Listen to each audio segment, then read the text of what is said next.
Test.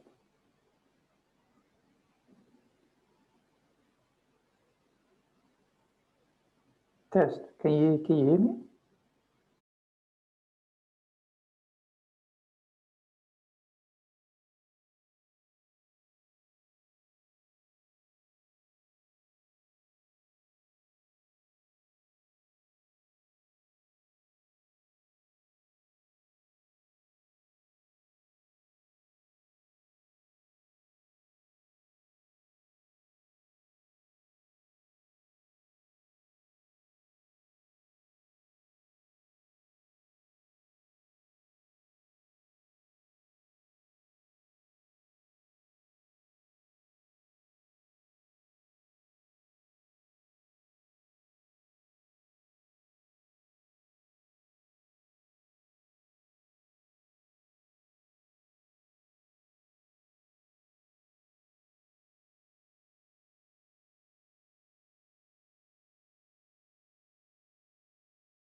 Раз, раз.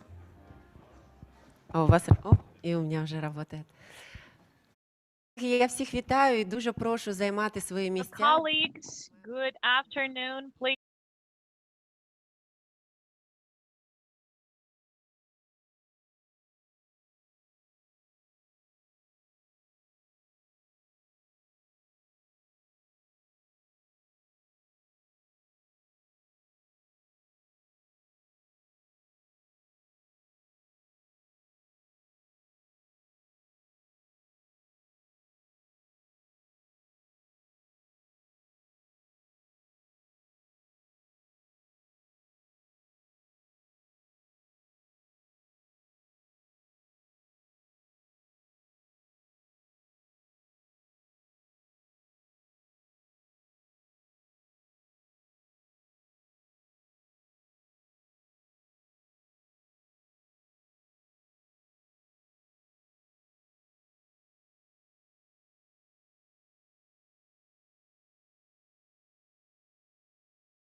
Oh yeah, we start the stream. Great, great, great. Thank you. So we're there. So we start our IT conference that we actually call the IT business opening a new reality IT industry in Ukraine.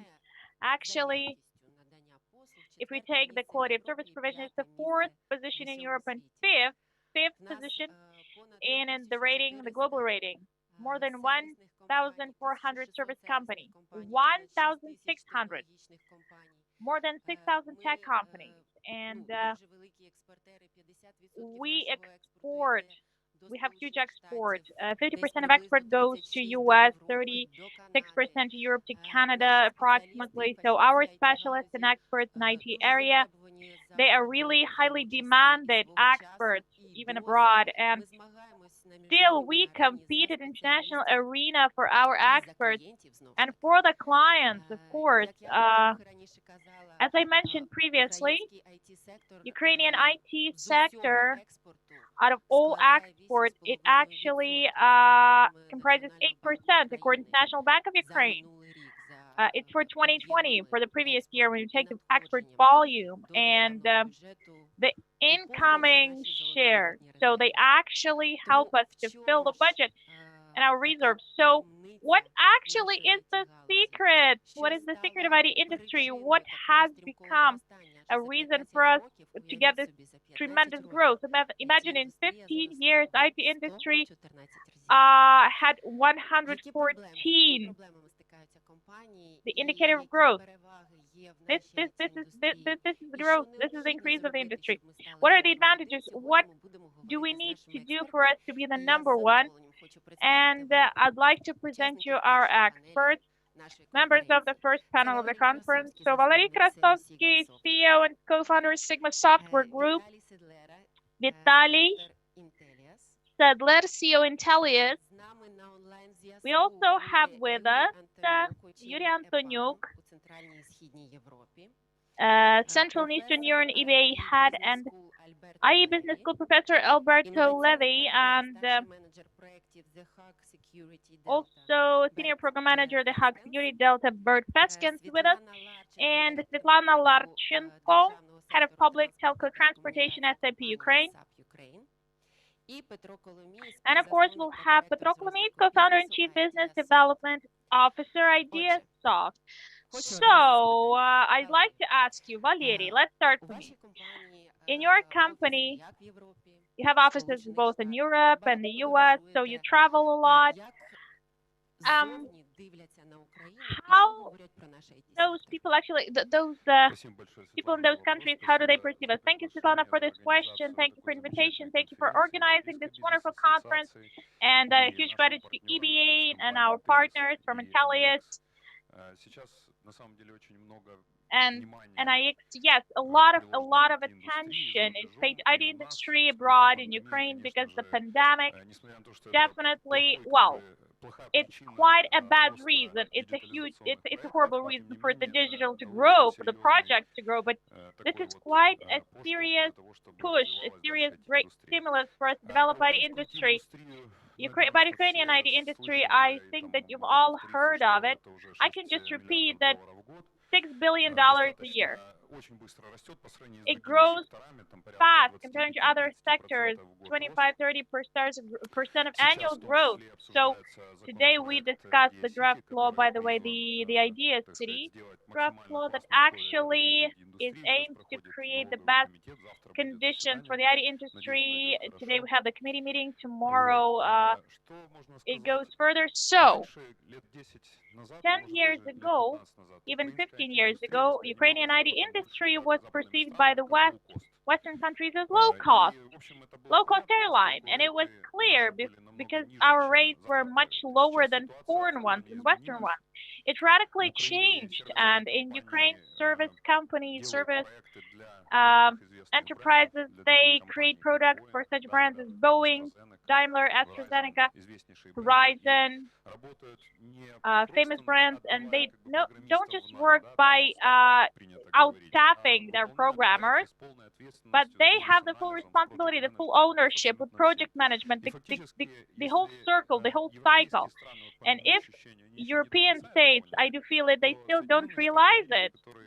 US, they quickly adapt in any business situation, in any business environment. They do understand already. I mean, the country, the US understands that Ukraine is not just a supplier of engineers. It's not a farm of engineers. It's a supplier of new solutions. By the way, our Swedish colleagues, we are a Swedish-Ukrainian company, they say that previously you used to be a low-cost for us. We will become low-cost for you soon. And this is quite an interesting transformation that we have today. And we can see it with this quickly growing startup market organized in Ukraine as well. And our company managed to create this unique business incubator on the basis of service business, first in Ukraine, Sigma Software Labs. And we've invested 15 product startups and solutions, not Ukrainian, but Swedish as well, and American. I do hope that will grow a couple of unicorns. And if we take the growth of investment in startup in the world, global indicators in 10 years, it multiplied. It went from 70 billion annually to 300 billion per year. Annually, we have $300 billion invested in new products and startups. So when it comes to exit figures, the startups that are sold to big corporations, it reaches $200 billion per year. So it's not just startups. These are not just, losing startups, successful ones. Many unicorns are there and many interesting tech startups. So do I have some limitation with time? Yes. You don't have much time, but okay, I just want to change my language into Russian. So, okay, what are the most demanded tech solutions that are requested, and who are the key clients? Because many systems, they are under transformation. They digitalize the administrative services. We know the e-health reform in Ukraine, banks. Who are the key clients? Who demands that? Who wants that? Okay, this is a great question. Thank you. I would say that number one, number two, it's hard to say, but I would put e-com, fintech, and cybersecurity. Healthcare, maybe these are the top, yeah? So these are the top industries where we have the majority of requesters. E-com, delivery, you all know. So we all stayed at home, and these companies now have 1,000% more of their development in dark store. Do you know that thing? A shop that people don't go to. Only the delivery people actually only delivery people are involved to provide these goods. The gorillas. So they in 10 minutes they deliver grocery in Europe countries. 10 minutes after you actually order it. From 0 to 4 billion in half a year. Whoa, that's e-commerce the first, and the cybersecurity as a huge amount of applications, IT applications, cameras. Have you heard quite recently we had this information that famous manufacturer of Chinese cameras? Yeah, they have loads of cameras everywhere. There was some vulnerability, and with these cameras, they actually can go to like household network in any home, in any, So now the images from your cameras are actually have become public, globally public. So we'll have more and more of these problems, and huge amount of investment. It goes to cybersecurity solutions, supporting various blockchain projects, crypto projects, because right now we have digital like archives or NFT. You need to protect it, all the investment. Within the last year, the venture in the cybersecurity for cyber projects from 200 million to 1 billion. Crypto, e-com, and of course the fintech. Everybody goes to digital banking. They shift there. We wait for this reform on open banking in Ukraine. What shall it mean? The banks will give us an opportunity to work with our data, and this will be another ecosystem for huge amount of new great applications for us as for users. Okay, super great. Just a small teaser. European Business Association is about to launch the platform. So those companies which are potentially interested in open banking initiatives, please do join us. The last question, top three. I understand we can talk for hours about problems. Top three, well, key problems, key bottlenecks. What actually obstructs us to become number one? Okay, so human capital. I really call for all the companies. Many companies in Ukraine and us as well and our partners invest a lot in education. And we truly need to do this, starting from schools, because we have huge deficit of highly professional IT staff, not just, experience. We even take juniors, many juniors, we train them, but still, we miss a lot. In fact, we have these vacancies. People could take these, start working, get money. Our budget would be filled with the taxes. I think this is the key problem. The second issue is that Ukraine as a state, is it possible to retain these highly professional people? So we don't have it already, so we have problem with it. And of course, the cost of life and the service industry. I mean, these gyms and restaurants and hospitality area. Ukraine right now is number one in any service industry. We take this first position. The only problem for us is still the emergency healthcare. And yeah, so we need to involve serious partners to do something with it, because we may solve it in Kiev, but in cities like Kharkiv, it's still a problem. And number two, that's what I can mention for the country to take care of good healthcare environment, to actually launch the healthcare environment services. So these two are enough. And the legislation, don't mess up with the taxes, okay? This is my request to legislators. Yeah. Okay. You can just move, of course, change the country. Thank you, Valery. So we touched upon a very sensitive topic on the personnel, on staff, on human capital. So, Vitaly, actually, IT industry shows 20-25% of growth, annual growth. And quite often we say that we need to requalify, retrain. What is the situation today with the staff in the labor market in the context for IT companies? So I'll comment on that because we deal a lot with education, and I'm the president of the IT Ukraine Association, supporting the educational issues as well. My colleagues help us with it. So this is an issue that has also been a restrictive factor for our industry to grow. It has been growing for 20-25 years, and we've always had more opportunities to grow, but unfortunately we always had this deficit of engineers. Well, the state education cannot handle this thing. So they need to reform education as well, the educational system, and they need to get some support from the industry, and we're ready to provide it.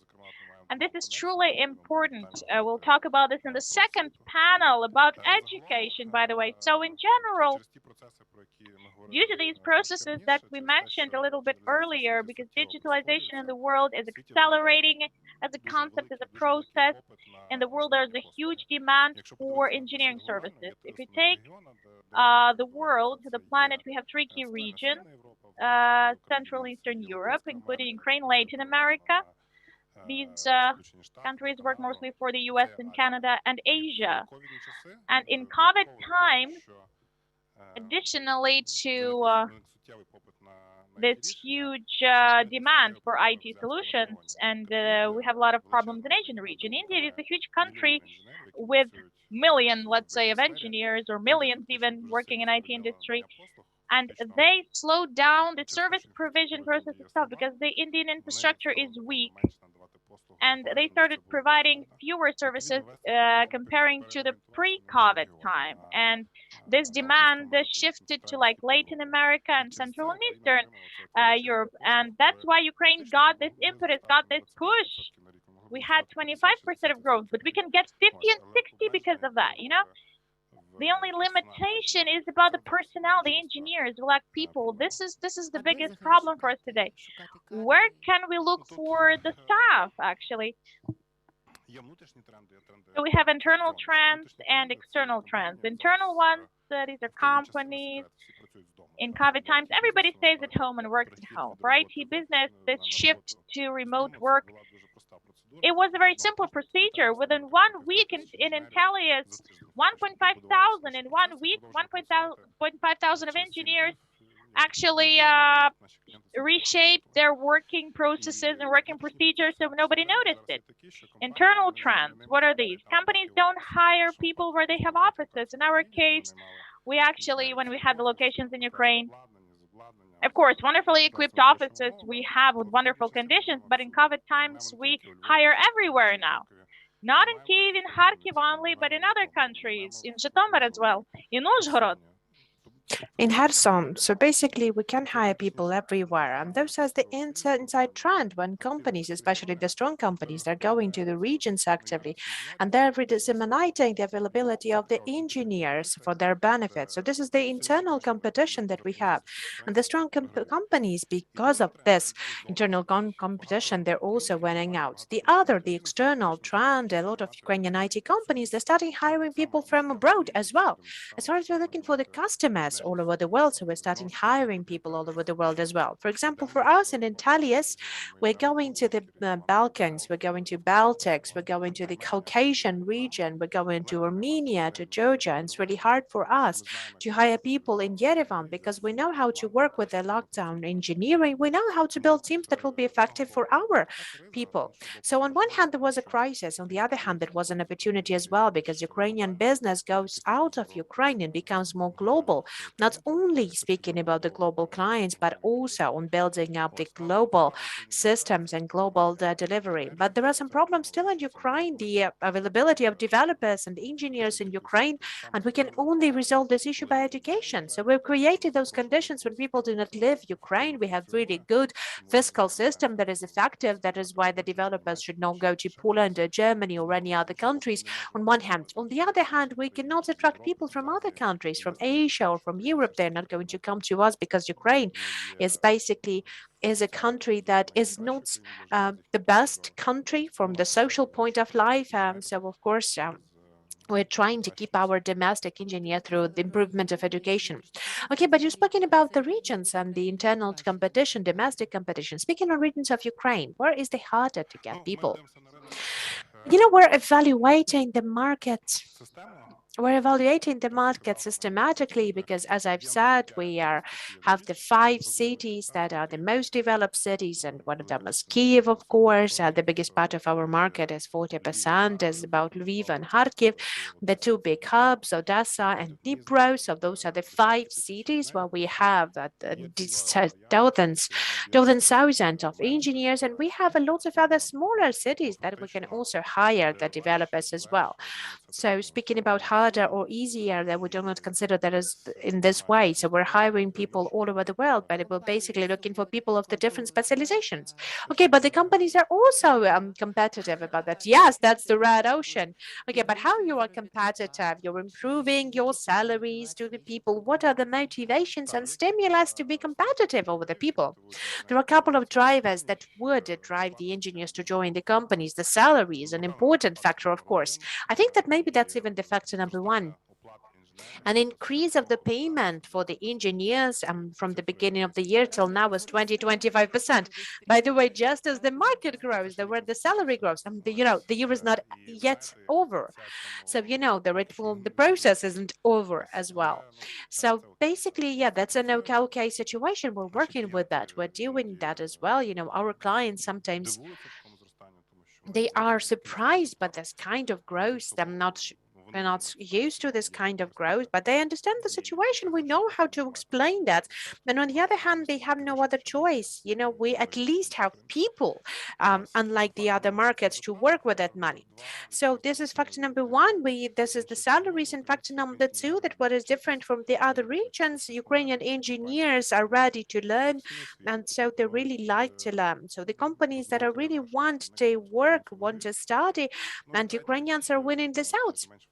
The third and the maybe least important criteria or factor is the social conditions and the everyday life conditions of how comfortable you feel by working in a company. Even though right now in the COVID times you don't really care about that because you work from home. Okay, thank you very much. Do we have connection with Yuri Antonyuk? So yes, dear colleagues, do we have Yuri with us? Yuri, we're pleased to see you. Yuri, we're pleased to see you today. I'm really happy to see you, even though we can only see you through the conference connection. Yes, great. Thank you very much. Really happy to see you. Okay, Yuri, the question for you. In the global context, if we will consider the IT industry of Ukraine, where are we? Where are we? Where the IT, where are we going to be as an IT sector in Ukraine in 5 or 10 years? Can we already think about the future? What will be number one in the world? What will be our main advantages from the other people? Because we have some peculiarities, Ukrainian. We have our competitive advantage. If we will do that strategic-wise, if we will do that, the strategic development of the IT sector in Ukraine, so how would do you see that? Thank you very much, Svetlana, for very interesting questions. Good day, dear colleagues. I'm really pleased to be participating in this great conference and this panel discussion. And yes, unfortunately, I have to join you online because I'm physically right now not in Ukraine, but with my thoughts, with my hopes, I'm always in Ukraine. And those questions that are dear to my heart, the questions that you're discussing today, those are very interesting opinions that Valeria and Vitaly has already voiced out. I do support their main statements, and I wanted to say that yes, of course, Svetlana, we can say about some perspectives already, and maybe the forecasts for the next 10 years. It's always very easy to do because it doesn't seem that in 5 or 10 years is going to remember what kind of forecasts have you made. But if trying to be serious and answer those questions, I would like to say that currently, right now, Ukraine and the IT industry of Ukraine, and even overall the broader ecosystem of Ukraine, educational and technological ecosystem, is right now in a very interesting perspective moment. Why? Because, as the colleagues have already said, and the colleagues have already mentioned, because the digitalization that has been basically the fully changed and fully supported, fully accelerated by the pandemic. So before the pandemic, we had considered digitalization in a different way. So basically, we had some companies who are basically who've had growth, but now the pandemic has basically put it all over from all over in a different position. We now see the exponential growth of all of the IT directions overall. What that means for us that we can grow not by 10, 15, but we can grow by 40, 30% a year. And our growth as will only be stopped and only be limited by our own opportunities. Right now, we have enough demand, not just the product, not just the service. The demand for the new startups is higher than we can offer. But on the other hand, I wanted to say as well that you should not consider that the story is going to last for ages. What I have seen right now, that I can see this demand for the next 3 years. So what's going to happen in 5 or 10 years? It will only depend on what are we going to be doing in 2023, 24, 25. What kind of conditions will we create for our IT in ecosystem? What kind of conditions will we create for our educational ecosystems? Because everything that is being said about the other countries can be applied for our country as well. Not all of the infrastructure is that good in all of the regions. It's much better than it used to be. But if you will just consider the penetration, the average penetration or the average speed of the broad line and internet connection, then in Ukraine it's going to be lower than in the countries that have an average speed of 100 megabits and even higher. Of course, it's okay in Kiev. Of course, it's okay in our IT clusters. But then again, as my colleagues have just mentioned, IT industry is basically a very decentralized industry. People work all over Ukraine. They're even more abroad. So that is why infrastructure is an important issue.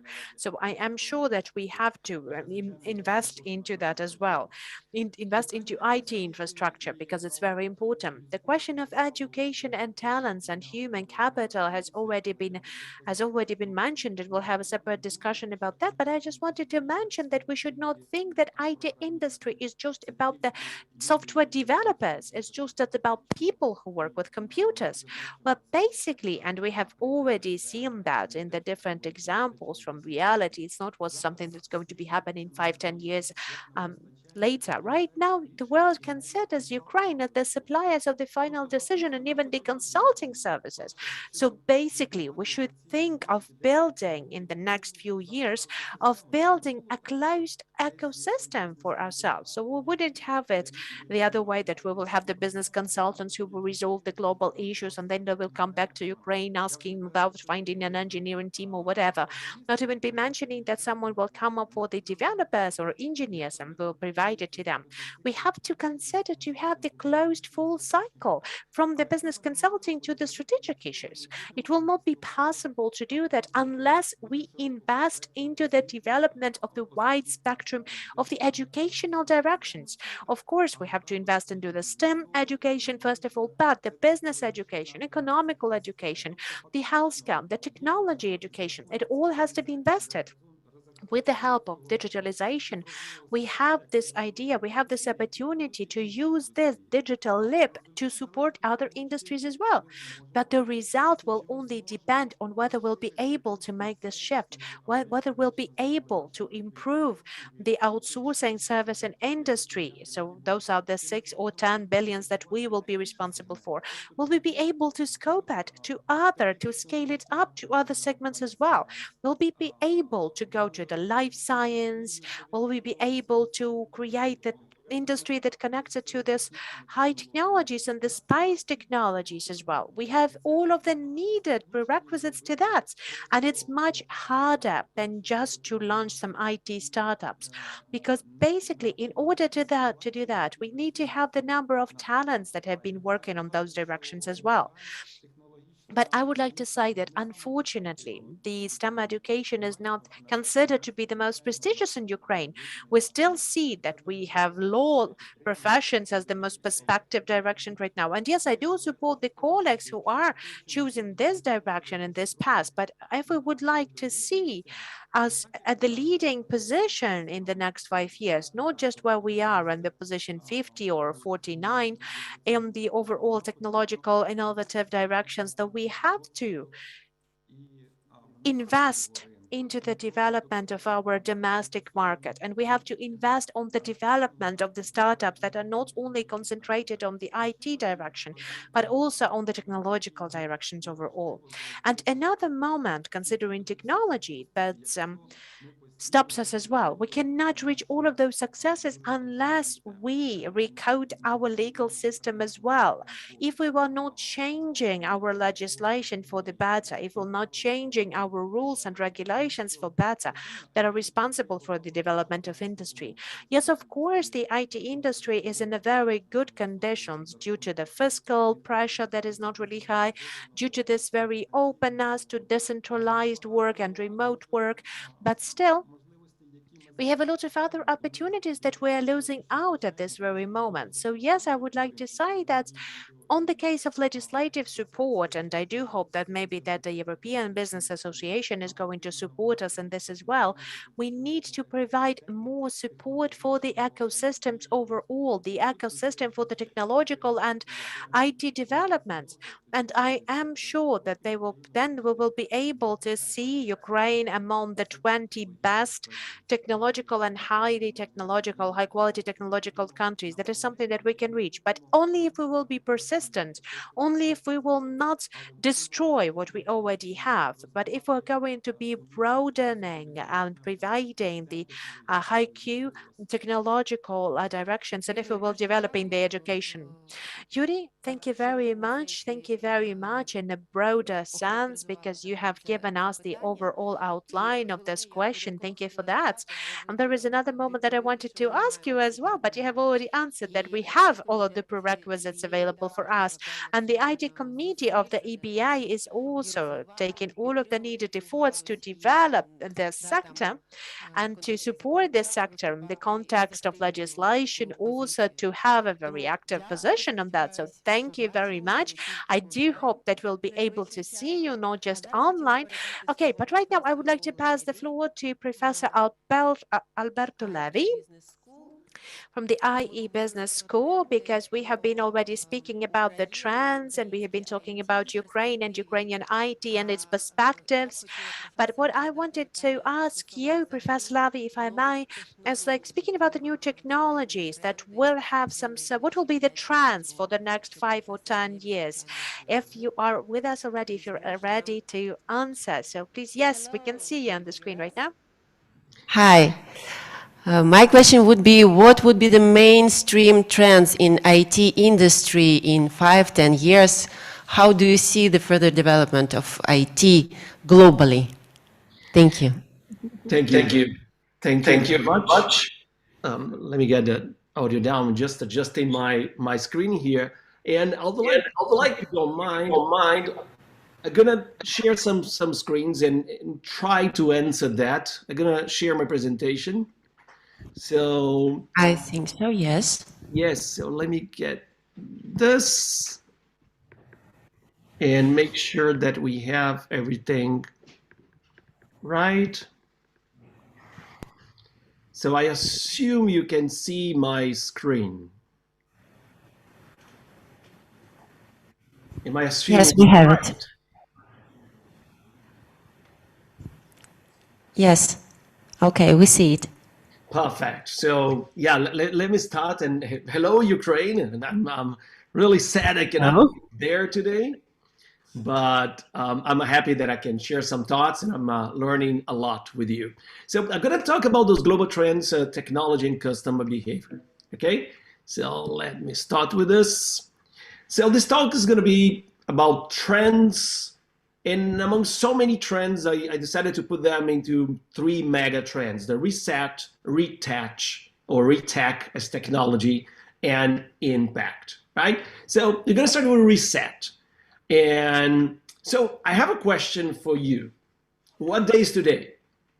And it sounds like an easy thing to answer, but today's Blur's Day. Today's Blur's Day. The epidemic changed many people's perception of time, reminding them that it is not finite, and time should be used with more conscious. So it's very, very blurry. So consumers around the world, they are unpausing now and trying to make up for those 15 months, more or less, of lost experiences. And then we want to make the most of the time they have by creating and celebrating what truly matters. And this is changing so many things. So I'm going to show some current global trends that have impact on how we do business today, what is relevant to our customers that should bring insights to keep being relevant, that us to make something relevant for them. So the first one I want to talk about is Alberto, I'm sorry, Alberto, we don't see your screen now. Okay. Can you check it? Yes. So here it seems okay. So let me see. But were you seeing my screens before? We see you, yes. The initial slide, yes, it was okay. Okay. So let me, I'm going to stop and reshare what I have. So let's see. So sharing this again. Okay. So let me see. Can you see now my screen? The bridge? No, we don't. Okay. Yes, yes. Yes? We see, yes. Okay. Can you see it changing slides? Yes. So I think we're good. Reset, impact. Okay. So let me move forward to where I Perfect. was. Yeah. Perfect. Technology is not an exact science. So we talked about Blur's Day, and unpause. Okay, so the first trend will be reevaluated life. Okay, so in recent decades, people look to work for identity and also personal fulfillment, but the pandemic prompted a change of perspective. So in the past year, 46% of the global workforce has considered making a major career transition. 46%. And it's not just millennials trying to, ditch the office for some side hustles. And almost half of US companies with the mostly blue collar workforce found it hard to retain workers. And before that it was 30%. It was high, but now almost half of them. So people are really considering something else. The companies, they're thinking about the new things. So what is the market response? I'm going to give you an example, and this is from it's from Australia. Tinkerbell is a creative agency, and they launched this program called Thrive at 55. Is a 8-week paid internship exclusively available to applicants over 55. They saw that most of the industry was under 50, and they were missing an opportunity to have this experience. This experience was underutilized, and this knowledge was very, very important. So they have this program, and some of them keep working with them. Another example of change on how people are interacting with companies in terms of their relationship is this company. It's a ride-hailing app company in Colombia, and they use this employee-owned business model, right? Drivers, they are called ambassadors, and they get equity of the company. So there is a big change in the relationship between companies and people that contribute with those companies. People were thinking about their lives, what to do with their lives. Should I be an employee all my life or have a new opportunity now? So I'm going to talk about the second one is the screen search. And I think it's very clear for everyone. I'm here on a screen. You are watching me on a screen. And this is not healthy, right? And a lot of tech companies, they're responding to that, like Apple's screen time that generate awareness of what are we doing. So the typical internet user spent 16 minutes longer online each day, and it was third quarter of 2020 than in the third quarter of 2019, right? Is a year-on-year increase of 4%. And it doesn't make a lot of sense. So what we see a lot of things. For instance, this app is recent. Was launched in January this year, 2021 in the US. So it's a social network that you can only post on Sunday. Of course, during the week, you can write things about your friends, some thoughts, and it's only sent, distributed, broadcast on Sunday. So it's called Sunday with an extra Y at the end. So you don't spend the whole week, connected to there to see what people are talking about. It's just your thoughts.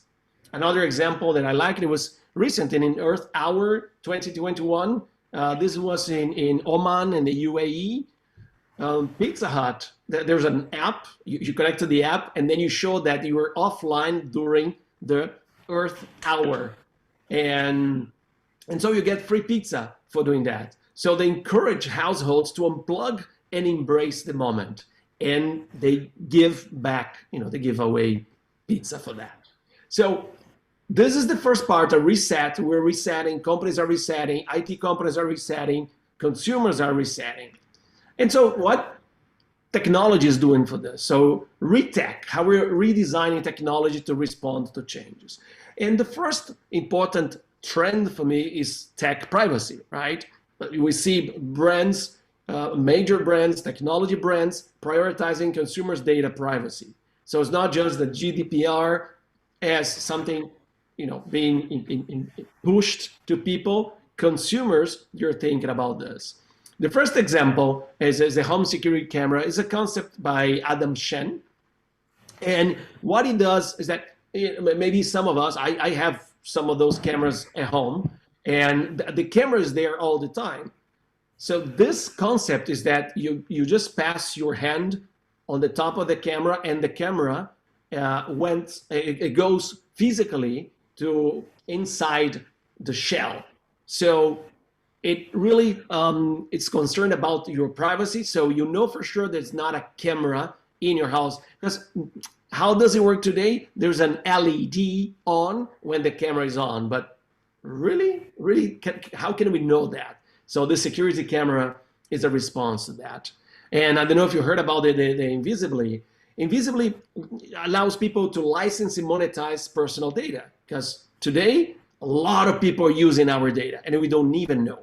So as time goes by, we're going to know who is using our data. But can we make money out of this? Yes, creating this platform would allow people to make money from the data. They can say, you know what, you're going to be using my data, perfect, pay me.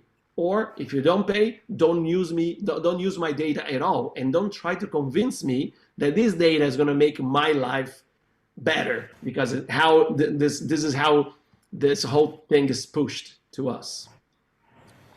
Another one is a big trend also in retech is the metaverse expansion. So there's no turning back.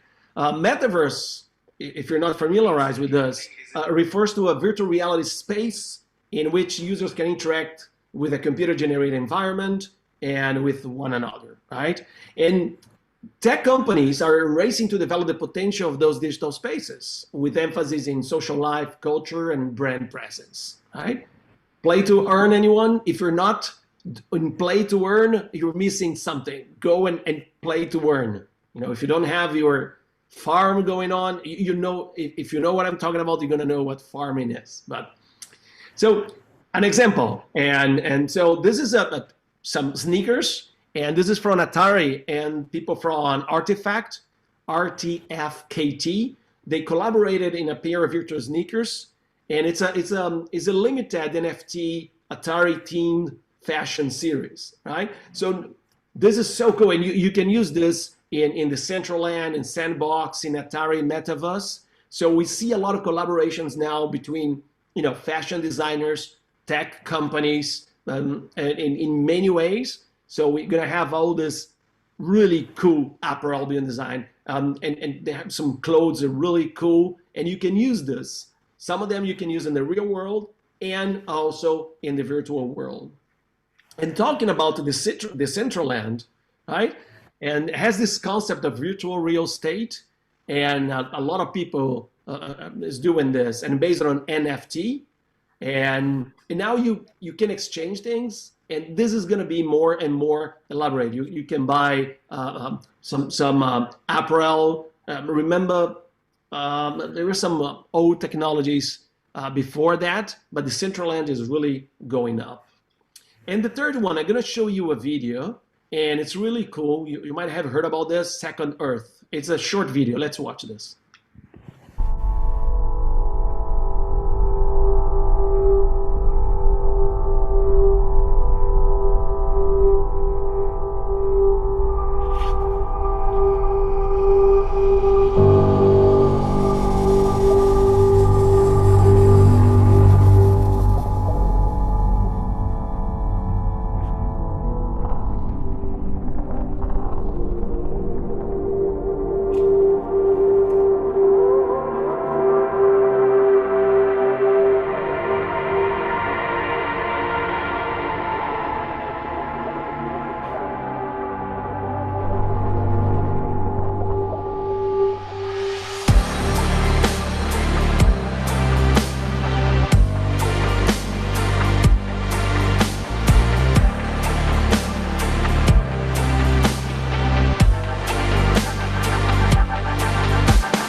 What about that? Really cool, right? So it's very interesting concept.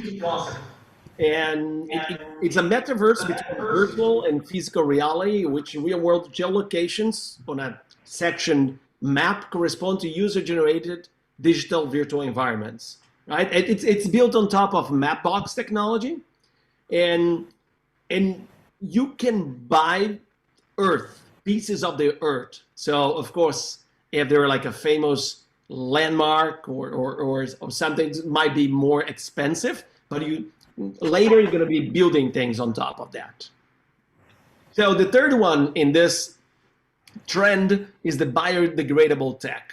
So we see a lot of concerns about the environment now colliding with the world of technology. So we see projects like this, the ID5 from Volkswagen. You know, it's a concept for the 2050, and it's powered by an eco-friendly energy source that's really far away from fossil fuel, right? It draws energy from the air, and the car filters the air, so it makes the air even better.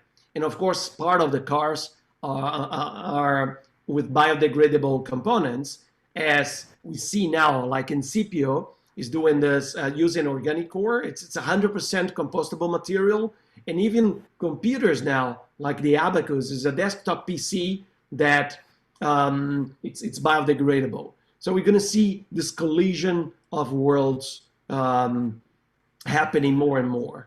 And of course, we come to impact. And I'm going to show you 3 trends inside impact. One is the refugee fintech. So refugees and NGOs are relying on fintech for money distribution. We see how hard it is, how money can be, kind of like taken away from them, or commissions from rich banks. So there's a big trend on this, right? Fintech companies are working to build services and platforms that will support that financial and access needs of refugees around the world. And refugees is a huge issue in the world that has to be dealt with. So these products, they rely on blockchain technology and cater to address various things like anonymity, non-smartphone compatibility, and more, right? Like Kotani Pay, I don't know if you know about this project, and it's really hard to distribute universal basic income to individuals, and especially if you're underrepresented group like refugees, right? So this is a fintech company from Kenya, and they try to solve this issue by using stablecoins to transfer funds to African refugees. So it's a great example. They use blockchain to register everything, and it's helping many communities there. Another example here, Bankenu, blockchain-based remittance platform. It was developed by Roham, is a Berlin-based entrepreneur, and they want to enable displaced or financially underserved small business owners and freelancers to make secure and transparent money transfer. And there are many examples in this area. The second, and one before the last, is the P2P community, right? Emerging platforms are being created now for specific support purposes as more people spend time online. We saw that more people spending time online, and we're spending more time online. So these communities embrace P2P support for serious concerns like BIPOC, teen wellness, and addiction recovery. We need support. And for some places, it's still hard to do a face-to-face. And platforms like this can, like this one is called the Actionable Platform. It was launched, it's comprised of various causes that users can get involved with, including donating as well as volunteering, contacting officials, signing petitions. And another one from 1-800-Flowers.com is a connection communities. Again, so it's really smart move from them. So it's not about flowers or giving away flowers. It's about how can we give or get advice and generate a community. So this platform is helping a lot of people. And last but not least, the LGBTQ plus entrepreneurship. So organizations are striving to develop a diverse business and tech industry. So this project is called Tent Partnership for Refugees. Is an amazing project. It's a nonprofit that's looking to level the playing field in the business industry. Unfortunately, same-sex relationships remain criminalized in 69 countries. And many individuals who identified as part of LGBTQ plus community have to seek asylum elsewhere. So this nonprofit is focused on helping these people better integrate with the help of professional mentorship. And finally, Queer Tech, that started with a meeting group, this is in Canada, is in partnership with Montreal New Tech. They want to surface and connect fellow LGBTQ plus with the local tech industry. So there's a lot of support in the underrepresented. So trying to get in a conclusion, and I promise to try to give a wrap-up, shorter version of that question. There is a big change now. Consumerism has changed from carefree to more conscious. Homes are becoming hubs. The overwhelming things are happening now. They're becoming opportunities. This new reality, that's the topic of this panel, is speeding up changes in society. And we as IT professionals, we have to adapt and change as fast to maintain relevancy. And IT is the enabler of such changes. We're not the final we're not the final goal of this. Is to be an enabler to respond to the society. So, but how we do this, and so I'd like to share this. This is an adaptation from the Framework for Strategic Sustainable Development that was published in 2015, and there are some interesting rules for us to adapt as being IT professionals. First, we shouldn't extract from the earth. 2, do not produce harmful substances. 3, do not degrade nature. Do not overwork people. Well-being, there are discussions in Japan, but other places too.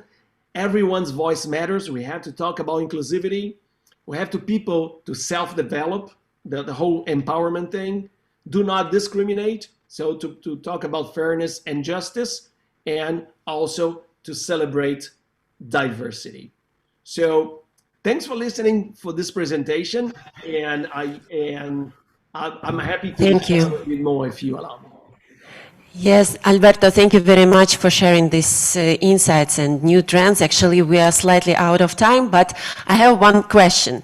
In your conclusions, you mentioned that technologies are adapting or adjusting to changes in society, but sometimes, just sometimes, I think that our behavior is changing and society is changing because of new trends and new technologies. So don't you think that technologies sometimes are more influential than people's behavior to technologies? Sometimes it is, and it is a shame. It's really bad that it happens because we have to do user-centric design. We cannot mandate what people have to do. We have to learn, listen, and then design accordingly. So what happens is that there are 5 big companies in the world. They are dictating a behavior that's not ours. So with time, this thing will crumble down, and people are going to really conquer what they need.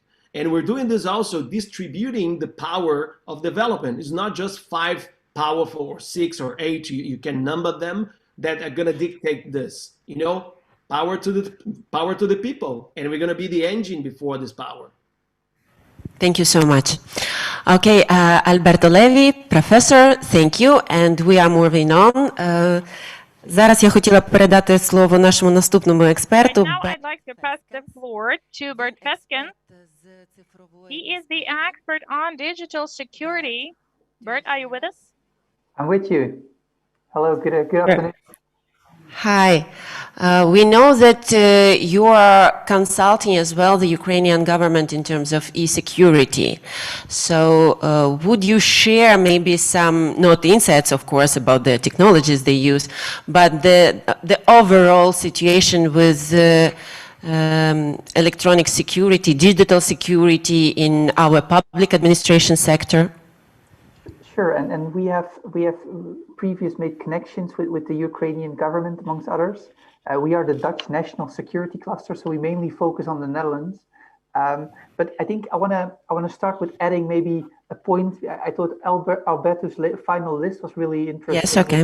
With all the final points. But the point that I would like to add is don't forget about like resilience and security. If you look at digitalization, it brings us amazing opportunities. We can do things more effectively, we can do things more efficiently often, but there's one major drawback, and that is like the more complicated the more we let digitalization take over, the more difficult it becomes to create fallback options. So just the manual fallback options, just as in how you did things 20 years ago when you didn't have the internet, when you didn't have a phone.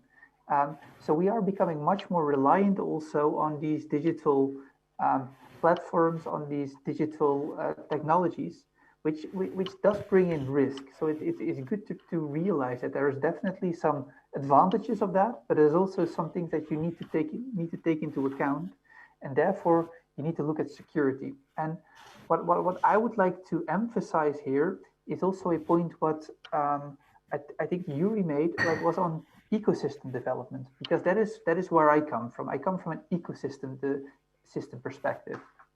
An ecosystem as in what we call in the Netherlands, what we call the triple helix.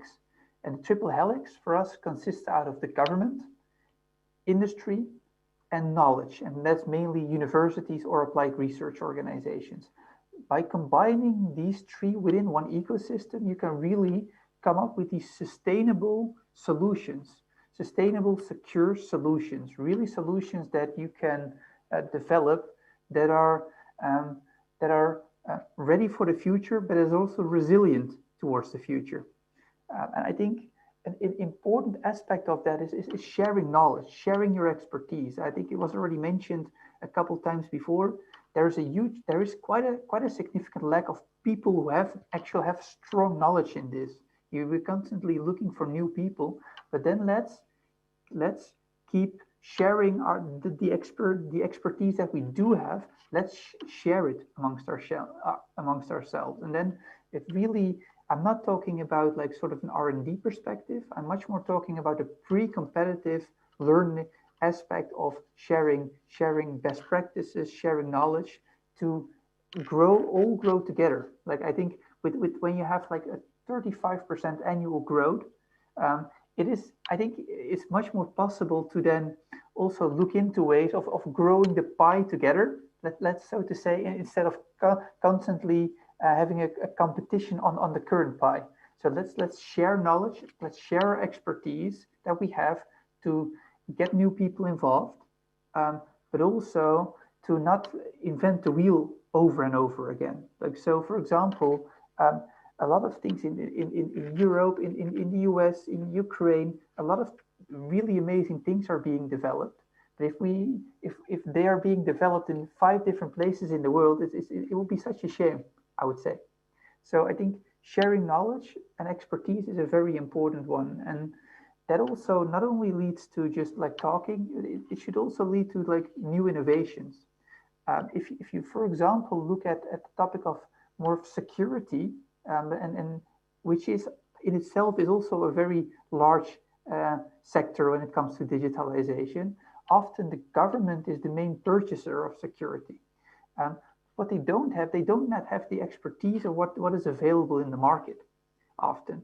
So what you want to do also between government and business is that you create an understanding of what is available in the sector. So some of the people on stage, for example, they're great ambassadors for that, but it really is also about making that translation about, so also from government side, they know what is available and also know what is available to purchase for that.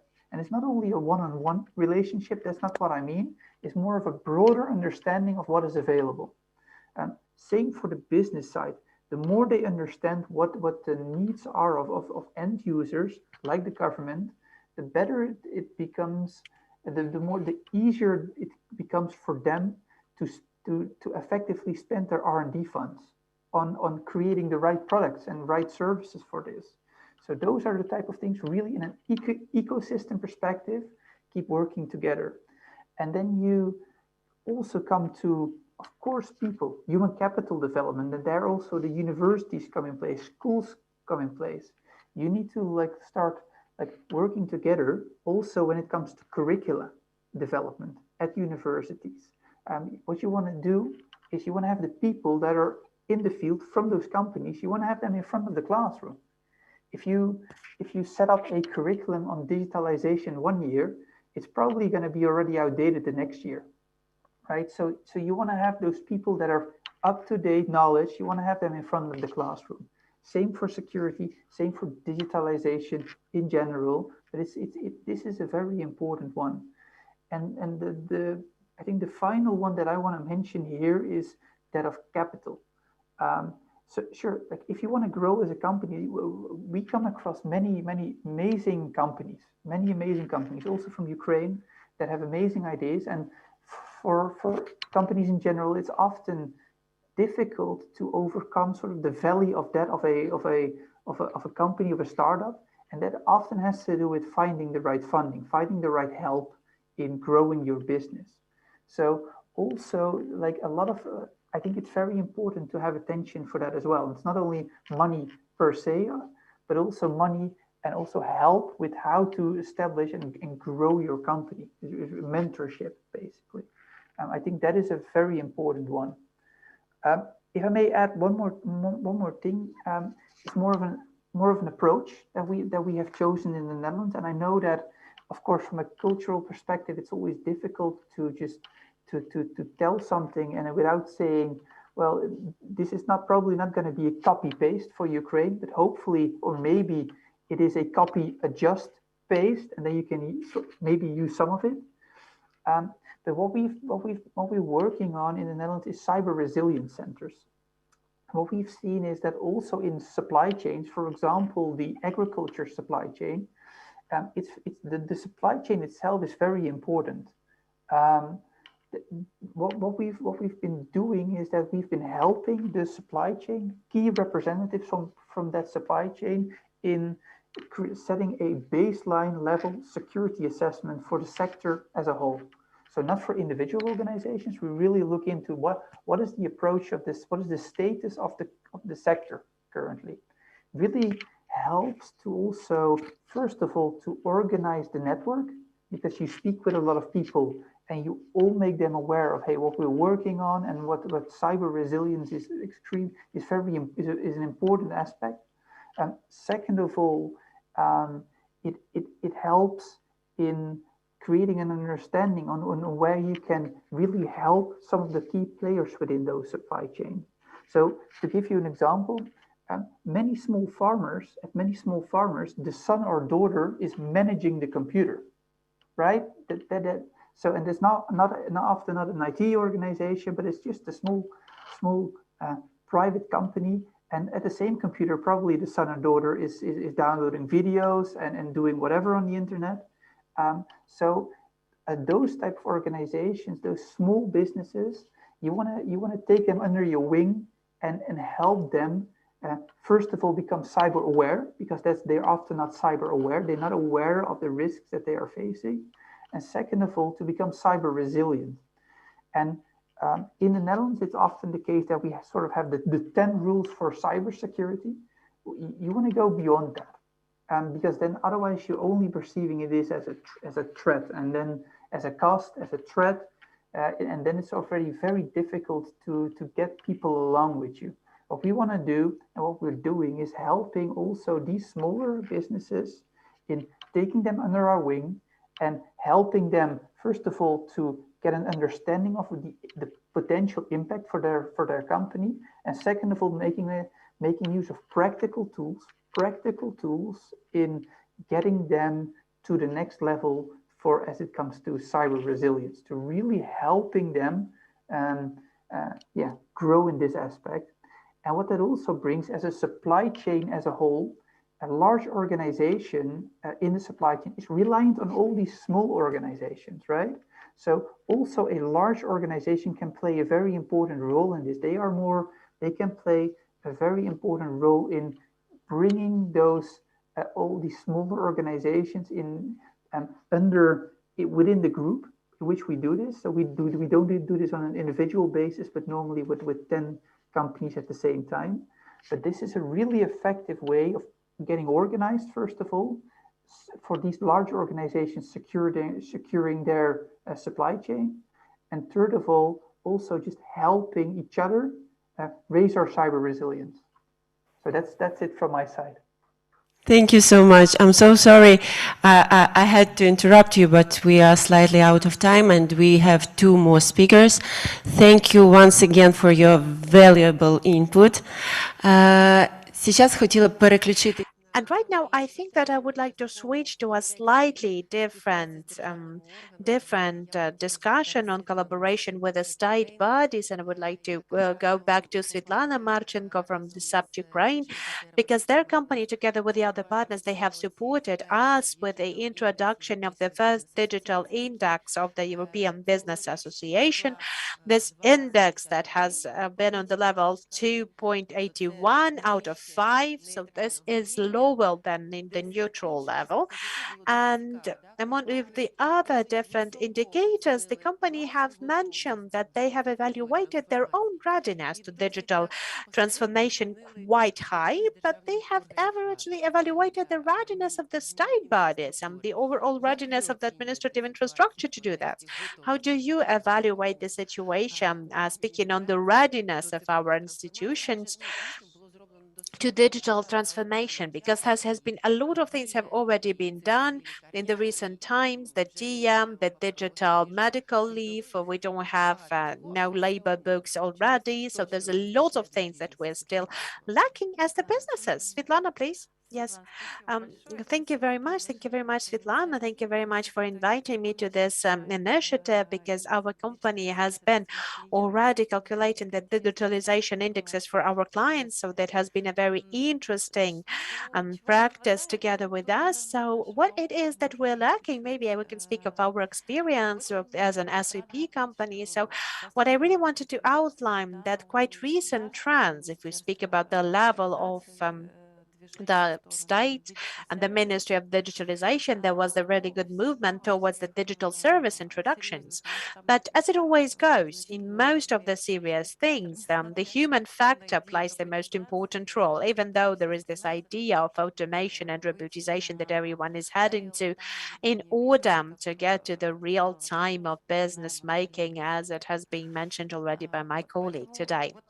So, what I might say at this very moment, and I might only speak about the state-owned enterprises right now, I think that if we speak about their readiness, there is this some certain part of their inertia in their development, and the human factor impacts on that a lot, on one hand. On the other hand, there are some serious things that also lead to the overall complexity and integrity in building the digital platform. That's not a one-day process. That's not an overnight process. It requires time, preparation, analysis, and implementation. But it turns out that, you know, in our case, that is kind of a slight of the ironic moment as well. We're changing the management and that frequently, but for the both the state-owned companies and state-owned institutions, that we're not able to fully close it. Okay, Svetlana, another question to you then. So, if not just like with every minister, with every institution, with every parliamentary committee, we have this deputy on digital transformation. That's not enough yet. Well, you see, there is this intention and there are actions, and that is definitely priceless. And, those IT services that the state is already providing, that's priceless as well.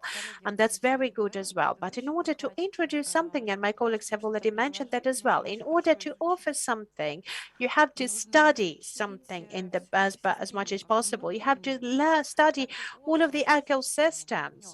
You have to build up the client infrastructure and ecosystems in order for it to be working properly as a unified body, as the overall mechanisms in the system. And in order to do that, you will need to have an in-depth analysis provided. The analysis that it will be good to be attracted from outside, because for us as a country, we are growing in the most progressive way if we speak about the IT people, but the consulting component is about practice. And in this case, it would be very good for us to use some additional outside expertise. So do you believe there is a readiness for the Ukrainian institutions to receive this outside expertise? It's always ambiguous in this case, because sometimes some institutions are ready, some not. There's always the readiness to participate, the readiness to implement, the most important, the readiness to invest into those changes. So this is a very serious moment as well, because the investment and the consulting projects, they are the very serious they are in the need of very serious investments. It's not like you can just make it everything faster on the outsource and that's it. In order to make those businesses work, For example, the real-time delivery businesses to work, the one that my colleague has mentioned as well. It's not just the interface. There's a lot of processes that have to be interconnected with one another, and the data that have to collaborate and that have to be working in the everyday regime. So in order to provide the front-end service. So this is a very wide-scale project. So the readiness to invest is important. So we have seen that there are some certain moments already that have to be improved overall. But I believe that this is kind of a main paradigm that we currently have, and we should shift a little bit, is not to consider that as the payment, as the cost component, but as an investment. Because, and I think that my colleagues will support it as well, that will all projects that will bring you the ROI, because we have to consider that to invest into those projects and to implement it overall. Thank you. Thank you very much. Petro, a question to you, because Valery has mentioned the question of the trending technologies that have already had the high demand. But what is good about Ukraine and this potential things? What we're already producing here that is a super trendy and we have a great demand on that. Yes, thank you very much for this question. If you mind, I will speak Russian. So how do I see that? If just to continue what my colleagues have already said, I have seen that there are very interesting trends like healthcare, fintech, edtech, or automotive. They're very strong trends that we have. I have just seen what we are getting from the market. We really like the fintech because this is all of the investment of 20% in 2021 has been invested to the fintech and the open banking technology. There's another technology, the request to pay R2P, that gives you a lot of opportunities that haven't existed before, that takes down multiple unneeded processes, and you can make it now faster and automated way. So it's all will get to the level of banking when using just one app, you will receive the invoice and you will pay it straight away. There will be no need in a really tremendous accounting services because you'll be able to pay it straight away. And we'll have more and more functions like this. And the blockchain technology that has been already shown everywhere. We have the CBDC, the central bank digital coin. So we're planning to have the digital hryvnia, digital ruble, digital yuan. And by the way, just like no, about this digital hryvnia, can you like tell us a little bit more details about that? So this is already real?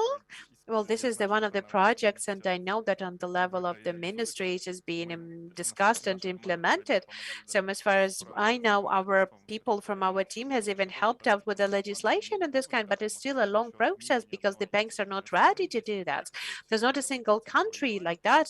There's only China that has spoken on that, the digital yuan, but they're blocking the cryptocurrencies every autumn. They have a good tradition over the years. But unfortunately, nothing is ready yet because from what I see, we don't have enough the highly professional staff to do that. I have been talking to the Sberbank. They have 24,000 developers. 24,000, it's even more than the big IT companies. And they have the people of blockchain who are going somewhere, and we have meant to an event with them. I was really interested how the biggest fintech company of Russia is trying to do that, but the head of our blockchain development, he said those are the juniors who have nothing to talk to. So it's quite clear that in the recent time they're not going to do anything at all. So I think that we have worked with China as well, and there's not enough good professionals who can do that. But in Ukraine we have it, yes. So that's why we have more perspectives there. So yes, what's interesting in Ukraine that right now, what is very interesting, not just with us, I know a lot of companies who have been hiring people from abroad. We have this selectors from China, Canada, Argentina. So because we have always considered as low cost, as Valery has noted in the right way, we now have grown. We have highly qualified, and people are turning to expertise in Ukraine, but not just because the cheaper price. We're hiring people from Israel, but they have higher level of life, but I can pay them a good salary than the people in Israel. And the clients are ready to pay those resources because we have a highly qualified staff, and we will be able to provide them the services that Israel or USA will not be able to provide. And it's a very cool thing, and I see these opportunities here. as other people have said in the right way, we already have this main products. I think we're going to have the IPO to the GitHub, and I see a lot of products that will be implemented, and we have a lot of funds that will support that as well, and a lot of initiatives that will be able to create an ecosystem here. You know, I am a citizen of Israel at the same time, and I have been living in Israel for quite a long time. I am Ukraine is now where Israel has been just 15 years ago. So I see now already that a lot of things are going to be happening here in the next 15 years, a lot of good startups that will be implemented, because the guys that I have been working to, the international clients, they're talking to them in English, they understand what is going on there. They will go and create something even better, and they will sell it to them. I think that all of the things are going to be around that. Yes, thank you very much. Now, recent ago, we've had a very good discussion in the IT committee, inside of the IT committee, that basically most of the services that have been developed in Ukraine, they have been directed to the outside of the country. The internal market, domestic market hasn't been developed in the right way. There was no demand for what the IT companies have been producing. Do you see it right now? Do you see the demand, the fintech, open banking, blockchains, e-health? Do we have enough demand? Do we have enough interest? Do we have enough market right now domestically in order to interest those companies that have been working outside to get them a connection inside of the country? I see that this is just the very beginning. 95%, minimum 95% is outsourcing out stuff, doing for someone.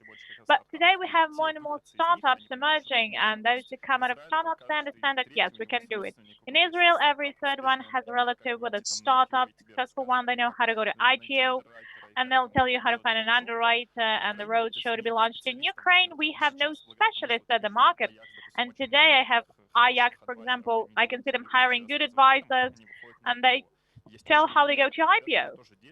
There are so many people who share, and they train the market, they train the ecosystem, and we have startups emerging. And when IT companies they support their supporters, saying, please don't go and launch your own startup. We'll help you. We'll give you clients. We'll tell you how to make business, how to run the marketing, the sales. We'll train you how to be a financer. So this is the future for Ukraine. We'll have startups where successful companies can work like mentors for them, to help find the market. And I think this is something we will use in future quite intensively.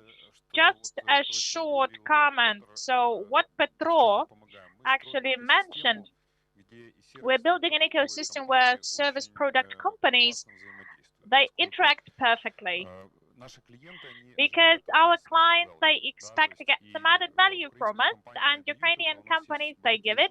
We have wonderful experience, rich experience, more than 20 years of work in various industries. We know how the automotive works, innovation, and pharmaceuticals, and fintech, how do these work in Western countries, because from service business, except for the knowledge and business domains which are necessary to create new products, what we can see, the bottlenecks, we call them the sweet spots, where it's possible to give a product solution which will be successful. We already separated some companies, product companies. We have some businesses already working in the US.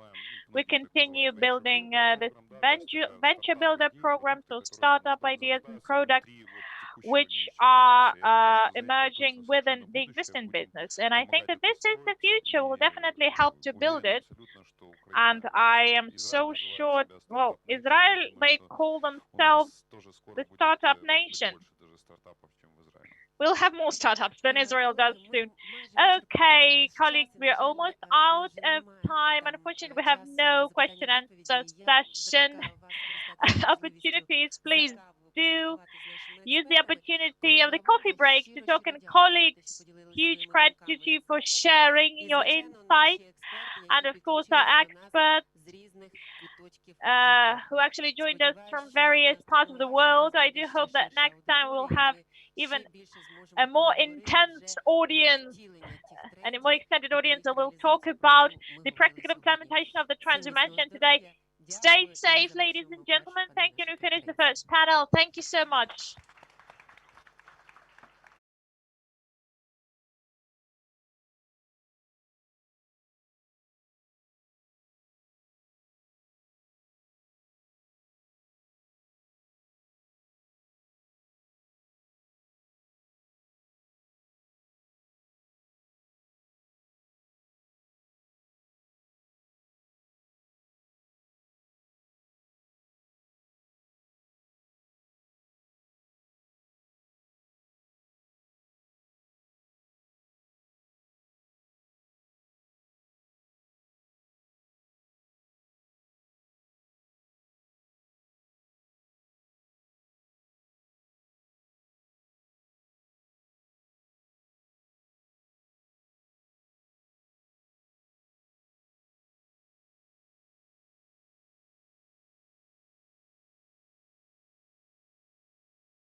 Колеги, ще раз доброго дня.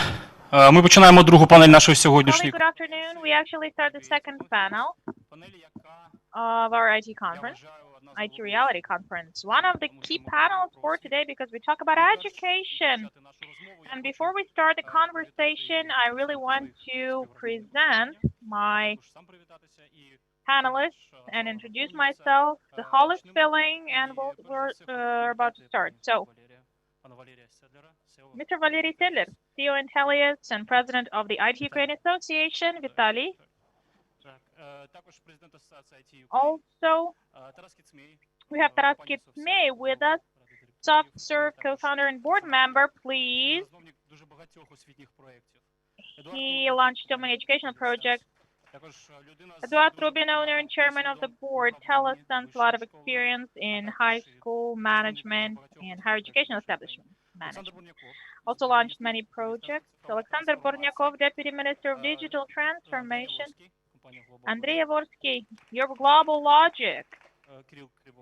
Kirilo Krivolab, Head of Economic Recovery Center, and we have an online format. Artur Seletsky, Deputy Minister of Education and Science, South Ukraine on digital development and digitalization. Hi there. Yes, we have Artur with us. Great. Hello. And we also have Olga Mahaletska. Are you with us? The colleague. Good morning. My name is Maxim Pochibut. I'm the Chief Learning Officer of Sigma Software Group, and we will have a very dynamic conversation today. We'll be a bilingual panel. English, maybe. Ukrainian and Russian, definitely. Education is a hot topic. You see, so many speakers we have today. We even had that pre-selection of speakers because so many people actually wanted to take part in the discussion of those problems that we have in current education. So the IT development and high-tech industry development is possible in the state when we have talents nurtured, when we have professionals, when we have people pushing the industry forward. And we discussed some issues today, but we want emotions. Emotions, please. Don't hide your emotions. As a moderator, I have a couple of scenarios for the panel. So, colleagues, 1, 2 words, not sentences. In your opinion, what is the top priority? What is the biggest problem for education? 1 or 2 words. The words you present will shape the scenario, okay? 2 words. Quality and scale. Okay, Taras. To increase the number of bachelors. Okay, less words. To double the bachelor's amount. Okay, online education. And math at school. STEM. Transparency and clarity. Okay. Quantity and quality. And Artur? Reform and IT education. Reform and IT education. Okay, so Ms. Olga. Informal education. Olga is the last one to present. So we have this gender balance presented today in the panel. Definitely. How many Olgas we have? Yeah. So, but this is already digitalization. It's not the education. So, as they say, when women are in education, someone should be a sponsor, a backend in the process. So we have the backend. We are the backend. We just work with strategic issues. Colleagues, let's start. First of all, I want to say that within a couple of months, we've already been taking part in many working groups reforming the education and high-tech industry education. And I took part in those working groups meetings. Alexander, Ministry of Digital Transformation, why they actually are a flagship initiative, why they took this leadership in this reform. 5 minutes, 3 minutes, please, for us to have more questions. I'll be very quick. So, it's because we set the goal for ourselves to double the GDP share taken from the IT, and we want to make Ukraine the biggest IT hub in Europe, in the world even. It's clear that without talent, you can't do that. And if we just do the policy making for business, this will never help us to get the result. So this was a promise, and we told it to everyone. So we will definitely, we promise that we would work with the IT education. Within the first presentation, when we presented the goals of the ministry, we had 500,000 people in IT as a promise. Now, only half of that, but we really want to have more educated people, and informal education is important. I support Olga. We have so many plans, but all educational establishments must give us resources to extend IT industry. The coordinating function is taken by the Economic Recovery Center, Kirillov. Tell me, please, is there a dialogue between education, business, informal education? Because you've gathered information from various sources, you talked to so many stakeholders. Do we have the dialogue? Or each of these areas have their own priorities? State, business, educational establishments. What is the current situation? Yes, this discussion is actually taking place at the platform of Economic Recovery Center. We have a working group separated within subgroups, and there are various stakeholders, MPs, state, business, young people, informal, and NGOs we have there, and unions. And I just want to say that this is quite an inclusive approach because we have this constant discussion ongoing. So many opinions, we have arguments, and we try to narrow the focus, and we speak about specific things, because the aim of the conversation is just to get the roadmap, actual roadmap, and actionable roadmap, because there are so many reforms in Ukraine which are postponed today because some stakeholders were lagging previously, and this is how the process is built. So you try to extend the number of stakeholders. Yes, dozens of meetings, dozens of people. Even the final document, it got 70 comments and remarks after we put it on the website, and 35 of these were considered, so we could continue working.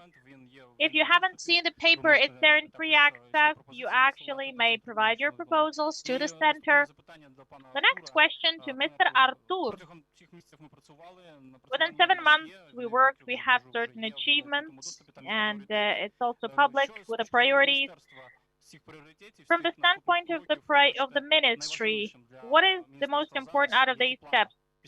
What plans do you have after this deep analysis? You know, the first thing we need to do is to start moving in that areas, in that directions that we've envisaged. So it depends on the speed, how fast it can be done, and will there be any problems? The Ministry of Education and Science supports the IT industry reform. We need to start not with the universities, but with schools. A lot of things we do for schools. We have specific platforms launched for it, and there's a separate project on enhancing the STEM curricula and the STEM component in schools. So we work with our universities today. We focus on them, and we will take all necessary measures within the framework of the project. A lot of tasks are there, and I do hope that soon we'll move step by step to reform the IT education. So we do hope that everything goes well, and all the synergy that we have today between business and state, it will help us to move forward. Thank you. So, in this process, we can see that we mentioned so many layers and parts: informal education, universities, colleges, schools. Eduard, You had a very great experience, one of the most successful in the country with college. So this component of education in Ukraine, does it have any future? We'll talk about students, about universities and institutes, and we'll talk about informal education, but this component, colleges, is there any perspective? Yes, this is a very important component because we have those, let's say, school children, future students, who actually, after the graduation, may start working and continue their learning. So we forgot about them somehow. But in 2012, we started working with these people, and in Kharkiv College of Computer Technology, it's one of the best colleges in Ukraine, you know, today. In Kharkiv, let's say, not maybe in the whole state, but we were actively involved. All Kharkiv companies helped us. Various companies, they helped us with this initiative, and we got the best college. Even today, it is the best college. When I came there,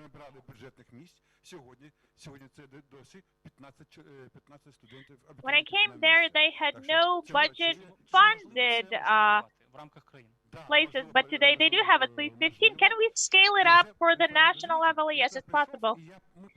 I came there, and we actually, and I met the headmistress. She is a very professional director. We simply need good managers. We need people who are able to manage. And we talked to the expert center that we need actually to launch the PPP initiative. Why? For us businessmen to be able to train them, to train these people how to manage, to become managers, because these are old school people, old fashioned. They don't know what they have to do, how to launch the marketing initiative, how to make college functional, for people to be attracted, for children to be attracted. So educational management is also important, of course. I know Mr. Taras, a couple of years ago, he launched a project on how to improve the educational management in one Lviv university, and I even cooperate with a graduate because the marketing, the sales, and educational market, we need to change the mindset actually to appear in the country, and we need universities, and we want universities to move in that direction. You invest a lot in educational area and so many new projects you managed to launch. So is it scaled up in the national context? So what can we do as an association or a community of IT industry? Thank you for the question. I'll tell you about the project. 3 years ago in Lviv University, Ivan Franko Lviv University, we created a leadership school, and the key idea was for the university to develop, and we really wanted leaders for it, professional managers. When in Soviet Union's time, Komsomol, Communist Party was the only leadership school. When we had independent Ukraine, the leadership concept was destroyed. People were appointed to be managers, but they were not leaders. So what we tried to do to create an MBA for educational area together with Lviv Business School of the Catholic University, we hired the best lecturers from all around Ukraine, and we actually had that training. 20 people from university, 5 from Polytech. We had people from Ivano-Frankivsk Oil and Gas University, and also we took people from the Shag Academy. And in the framework of the program, so many changes that were in university. We now have the marketing unit. We launched a couple of bachelor's programs. Loads of that interesting stuff we had. This year, we launched that leadership school again. We had the first module completed. In the end of October, we'll have the second. So the key idea, if you want to develop something successfully, do invest in managers working in educational area, but properly. So we can actually use that program in any university. $50,000 for an MBA, I think, and SubServe is a sponsor for it. Yes, each panel, at each panel we bring insights, and we should do that as well. I really want our company to think how they can launch in other cities. Educational management and its quality, it all relies on people, and we need to improve it because so many of our managers from the company, they don't understand the problem. They think that they need to launch a course or a program and that's it. No. A lot of competition there is on labor market, and talent market, and educational market. Without managers, it's impossible. Vitaly, next question to you. We speak about the growth of the industry, and we do consider it. For us, universities are the priority. We talk a lot about it. Framework of our IT association, because we understand that this is also a powerful sector for us, so we can already register our time and resources to work with the educational associations as well. Is it really like that? And the people accept that the industries from different sectors are ready to invest into those points of view? Yes, well, my point of view is that the industry of the new personnel is very interesting, and we are considering all of the possible options. Of course, we are working with educational programs for the Junes, and we are for the juniors, and we are working them in all of the sectors of starting with the junior engineers and up to the architects. But also to believe that they will that there's new programs that can help us grow, because we have a lot of people all over Ukraine who see how the IT develops and how you can build a good career, how you can have the good salary provided for you. They're ready to join us as well.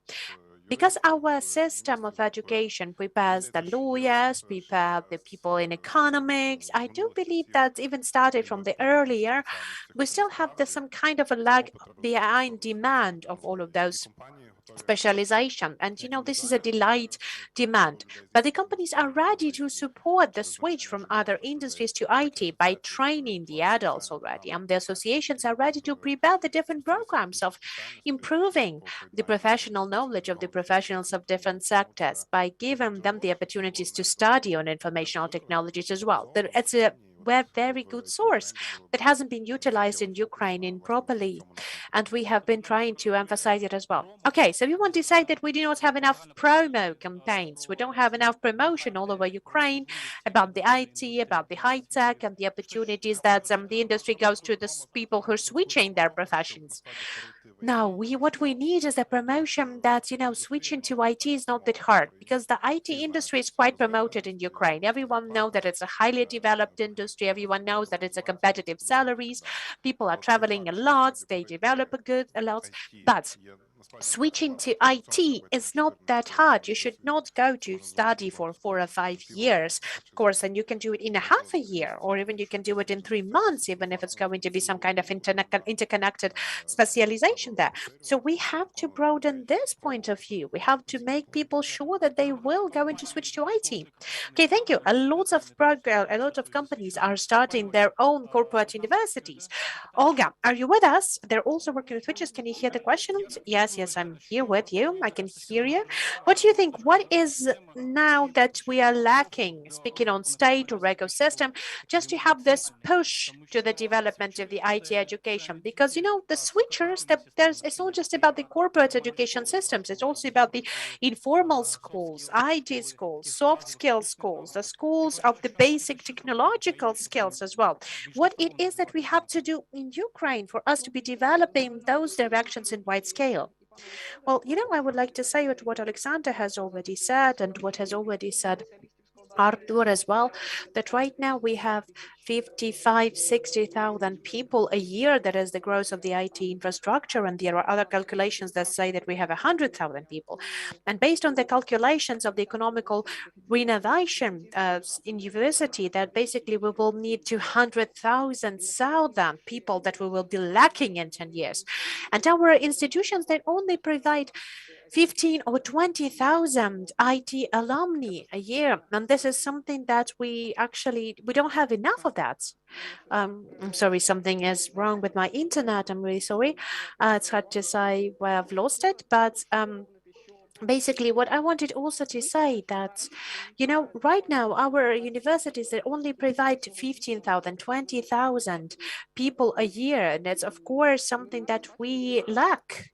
We have seen right now that the IT education, it requires the complex and update on all of the levels. And in order for us to reach a sustainable growth, the amount of the IT professionals and their qualifications in the next time has to be balanced by the systematic reforms and the fast resolutions as well. The ideal picture for us to see that when the graduates from school, they know how to code, and the IT teachers, they give you the good knowledge, and it's very good if the IT professionals will provide the children opportunities to learn to code in the schools yet. And our main tasks is to have the VA, also the vocational education to be included into that as well. We need to have the IT companies to be collaborating with the educational establishments and the informal education as well, because I think there's one, two, three, or the dozens of the biggest committee companies, they have the needed resources to provide the good to support the big IT academies. Even they start collaborating with the different types of courses, like for example, Go IT or LABA. There's around 150 people there who are running those courses. They have more than 100 of teachers in their ecosystems as well. So that is why I wanted to say that we have created a working group on the Economical Restoration Center that is currently developing the joint transformation for Ukrainian IT. The main goal for them is to develop the office on modernizing the IT development system and to develop the new legal structures. To provide the office that will become the basis to improve the IT education and to provide the visions of the IT education that will be based on the three main directions, to provide the stimuli for the development of informal education that will help the industry to receive the needed professionals in the fast pace, improving the quality of the IT schools that will increase the number of the potential IT professionals, and improving the competitiveness of our educational establishments that will help us to improve the quality of education as well. But to sum up, I also would like to say that the main goal for the IT education, we have to have as the providing the needed professionals to fill in the demand on those professionals that we currently have in Ukraine. The initiatives to resolve those tasks are also in the three main directions: the short-term solutions, and we're speaking about the informal education cases, and we're speaking about those solutions, creating the new professions for the higher education, the reforms of informal education, and looking for solutions of how we can, for example, provide some fiscal discounts or the VAT discounts for the informal education providers compared to the IT courses from the foreign countries, especially from the aggressor country. If we will not resolve that, so the existence of VAT for IT courses will just destroy the companies, Ukrainian IT companies in this sector, and will the other foreign companies on the market will prevail. The other, as well, the other resolutions would be the autonomy of the educational market and the reform of education. The long-term resolutions would be the reform of the STEM education of Ukraine in the comprehensive schools of Ukraine. And speaking on informal education, I can also say that we would be able to cover the fast growth and the fast growth of the companies and the demand for the professionals. And I do believe that this is the first thing that we have to invest our time into, on searching the main resolution of how we can, with the help with the companies of the IT courses, how we can provide the IT companies with the needed professionals at this very time for the recent years, in a year or two.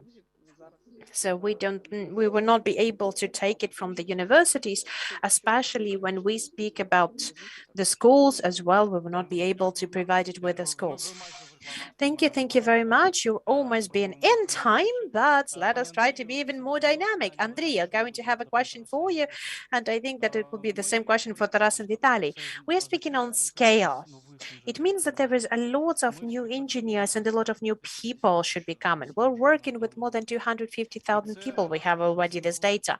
There is a constant need for the constant development. It means that we have to invest into our own educational systems because Ukraine for many, many years has been a country who has been able to provide a really good resolutions and solutions on the talent market. And we have to invest it into the training of our engineers. Who is the engineer of the future? How do the company invest into those directions today? What do you think? Those are the priorities and how it's going to be developed further on. Are we motivated into developing on our own?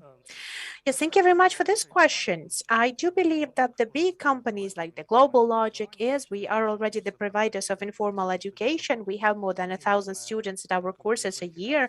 And I think that's we are having the pre-qualifications on the different levels. We have more than 1,000 people more. So I would like to say that, yes, we are a developed sector in some way. We have an amount of people who've been also working with, specifically working on that. We're working in different directions and we're collaborating with the universities overall. And once a quarter, we have the specific portal for our universities, we are systematically working on the updated agenda and curriculum. We also have our own courses. Basically, it takes around half a year, and we are going to increase this program overall just to get the students of a slower level. So do you mean that we're going to get into the lowest level, decreasing the quality? Okay, not the quality, but the threshold. Yes, decreasing the threshold. Yes, we've had quite good criteria, and all of our courses, they're not leaving to the other market. We really want to decrease the overall threshold, the entrance threshold. The people who would like to go, they for the courses, they have the salaries as well, and we would like to prolong their education to up till a year of education. So that's what we're working on.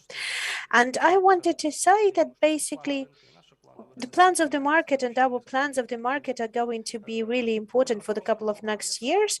So we don't have this final portrait. We have the places for the students, for the people who already had their 20 years of experience. So we have some key characteristics that will help to be the successful in the next world. So it would be a good systematic, this systematic resolution, the desire to develop. We're going to support people, but they need to have that motivation as well. The multicultural communication that has to be the one driver for the development as well. But what is important, we really would like to see people who would like to join their life with this highly developing IT world. They want to be harmonized with us. Okay, maybe I will also provoke you a little bit. When you say that you would like to invest into the lower threshold, entry threshold, does it mean that all of our other participants who should do that, does it mean that they're not following that? I would like to say that at this very moment, okay, let us consider that in a different way. If, for example, we'll consider the universities as such, it will be really bad for them to follow the technology world changing. 4 years of there being a bachelor level, you have 4 new iPhones coming, a couple of different models of the system. So the university, they should concentrate, in my personal opinion, they should concentrate on teaching people how to learn. And if you will take a look at the main audience and target audience for Coursera, the online educational platform, then you will see that 40% who take courses there are people with higher education. 35% is also people who have been educated for 1 or 2 years, the current ongoing student. A lot of people are working with the self-education, and I do believe it's going to have the niche universities with that practical experience, and the companies are going to be doing that further on. Okay, Taras, do you share the same opinion that the universities are going to be also responsible for part of the education? Or do you believe that this university has to provide the very beginning level of the education for us as companies? Or your company is also ready to invest to a lower entry threshold for the IT education? Basically, the IT industry has been working successfully with our clients for more or less last 10 years. But in the recent years, we have had a really transformational challenges to increase the alumni number of people by 2, and it's really hard to do that with the existing methodologies.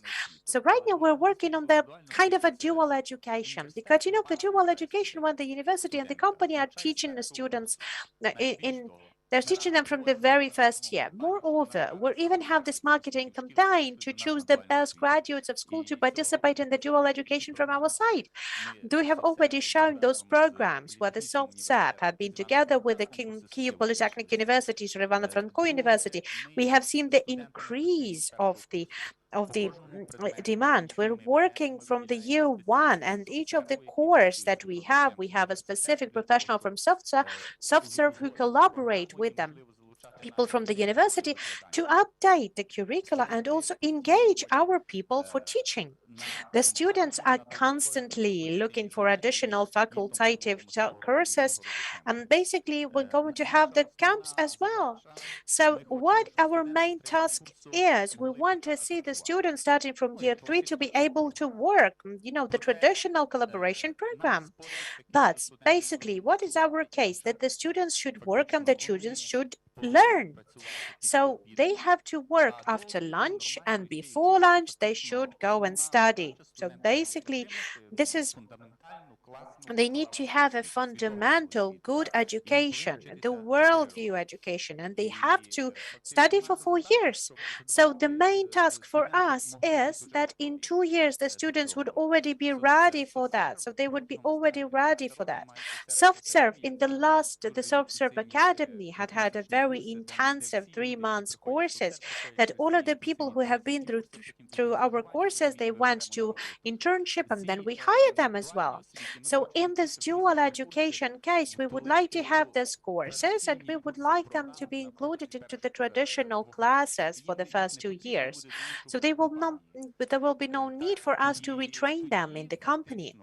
Then, in this case, after their graduation, we will have people who had 2 years of experience, who had an incredibly fundamental educational available already. So we're doing that in Viv right now, and we have already had that for more than 450 students with that, and we have had a very good feedback on that, so we're ready to share with other companies as well, so that other companies would choose the certain groups and certain courses and to do the same, because it's only due to the synergy of business and education will give us the opportunity to work on the best offers. Business has both financial resources and intellectual resources, but we need to create a mechanisms of how we can engage business for that. And this case of dual education, it actually creates a certain privilege for businesses. If you will invest into dual education, the people will be loyal to you and they will not be forced to work with you. You can't do that. You can't do that this way. We've only started. Okay, I know that this is a very good initiative, and we will try to be working that and working on that as well. So more companies would do that. Okay, you provoke me for another question for you. The companies, they have their financial support, they have resources to engage that. But last week we have met a lot of deans, and there's one problem. There is the lack of professionals. There is the difference between the industry salaries, and that's terrible. And I can say it as well because I have some ways of I'm working only part-time in the universities, but the salaries of the teachers is terrible. But what to do? Because intern in a IT company would receive scholarship from the company that is higher than the teachers and the professors' salary in the university. Taras has said about the dual education. That's very cool, and I've also had said it, and they tried to do that in our college. But we are even further on the online education. There is the need that is currently needed to be covered. The need in human capital. The speed of the development of the IT industry is way too fast, and the teachers, they're lagging behind. So what are we doing right now? My colleague has mentioned the Coursera as well. So right now the teachers, they should not only teach on their own, but they have to find those courses available online and to offer them to the students, to be a consultant more. Yes, to be a consultant more in this case, because you should not know everything. Well, he's been not be able to do that, will not be able to find so many good teachers for the whole country, but to teach the teacher to find find the right course online, that's very good. It's very good for the school. It's very good for the universities. Right now, we all know this teacher of physics from Odessa, and everyone is using. My son has been working with him as well. What do we else need? How well you will find a better physicist in the rural school? You can teach this person to show the classes together, and they can check out the classes then together. That's very easy. The online education is important. All of the universities all over the world are speaking about the online education. We started to work with some of the universities from Lithuania that can give you provide you with the level of bachelor if you will need it. If our universities will not update themselves, will not be evaluating that our education will go to the West, they have better knowledge, they have better benefits, they will provide you diplomas of the Western side. So what do you need more? No, the pandemic has taught the children how to study online. But right now in Kharkiv, we have 3 or 4 new online schools when we have 1,000 school children in one school, more than 5 or 6,000 in other. So the children now know how to learn online. Those are but people who will study abroad potentially. So right now, university, they will not survive. Okay, online and the flexible education. Okay, good. Artur. So do you also share this vision? Because blended learning also needs a lot of investment in new methodology, new mindsets, and new teachers and new educators. So does the ministry has a different strategy? What do you believe? You know, I support all the previous speakers. Thank you, representatives of the self-serve company and other companies working in universities. And truly, it's very important to cooperate, to have many new courses emerging. Online schools are just the first step that we have. And again, we do not need to stop at the achievements that we already have. And the IT education reform must be revised. And what should be the driver? Business. Business changes a lot. And we speak about the delivery managers, for example. Each company still has its own requirements, and each company defines the development in one's own way.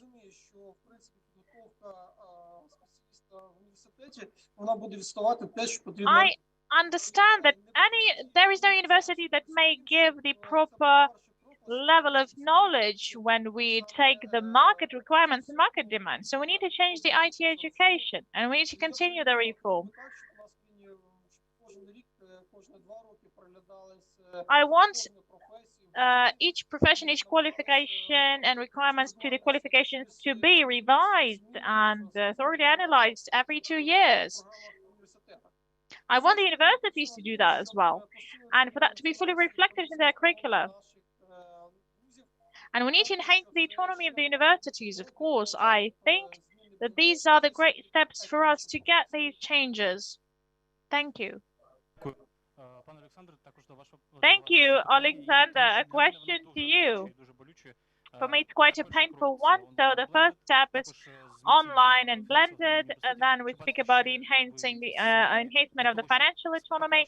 Are there any more scenarios to improve the financial motivation of professors and teachers? I was listening to that, and I fully agree. When you just want to solve the problem, at whose expense you will, and then a question arises, so where we take the money from the companies.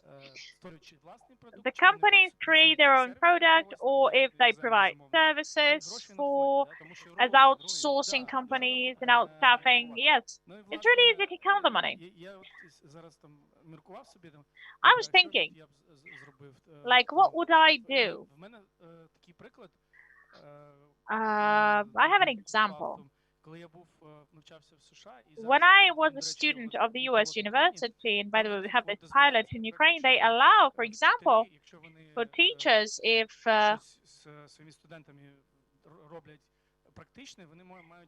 they have some practical activity with students involved, they have a share in the startup later. So in Colombian University, I know some teachers who actually make some money out of that because their students actually innovated something and then they sold their shares and like that. So if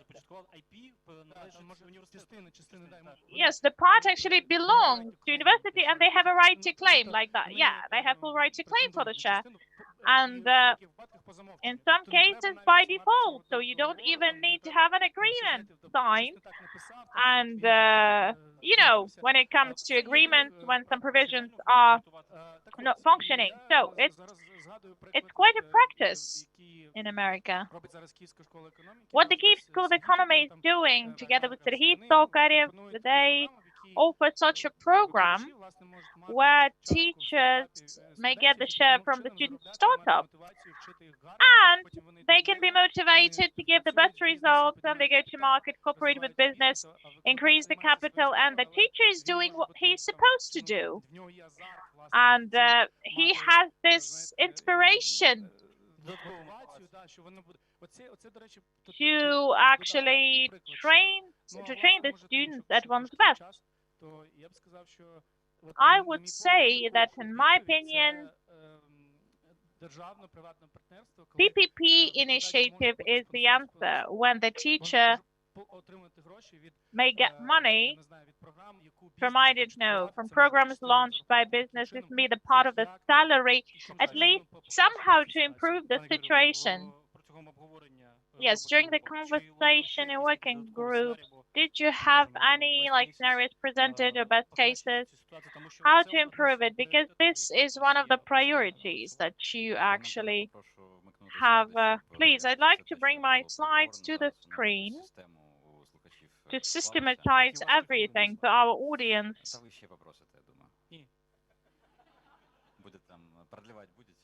Will you extend the panel? I'm not sure of that. So look, that's what Ms. Magaletska said. Yes. We have 380 school children, for example, and let's say, so we need to narrow these down. Those who are proficient in STEM, so banks and other companies and industries, they don't want to get them. So STEM education, IT education, this is a big problem for our schools. So the initiative for schools is the digital course, and you actually can show it and present it in any village, digital course on STEM.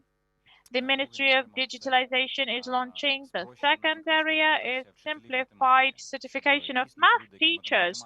For those people who are proficient in it, but somehow they did not get any pedagogical degree, for them to go and work in schools as teachers with simplified procedure.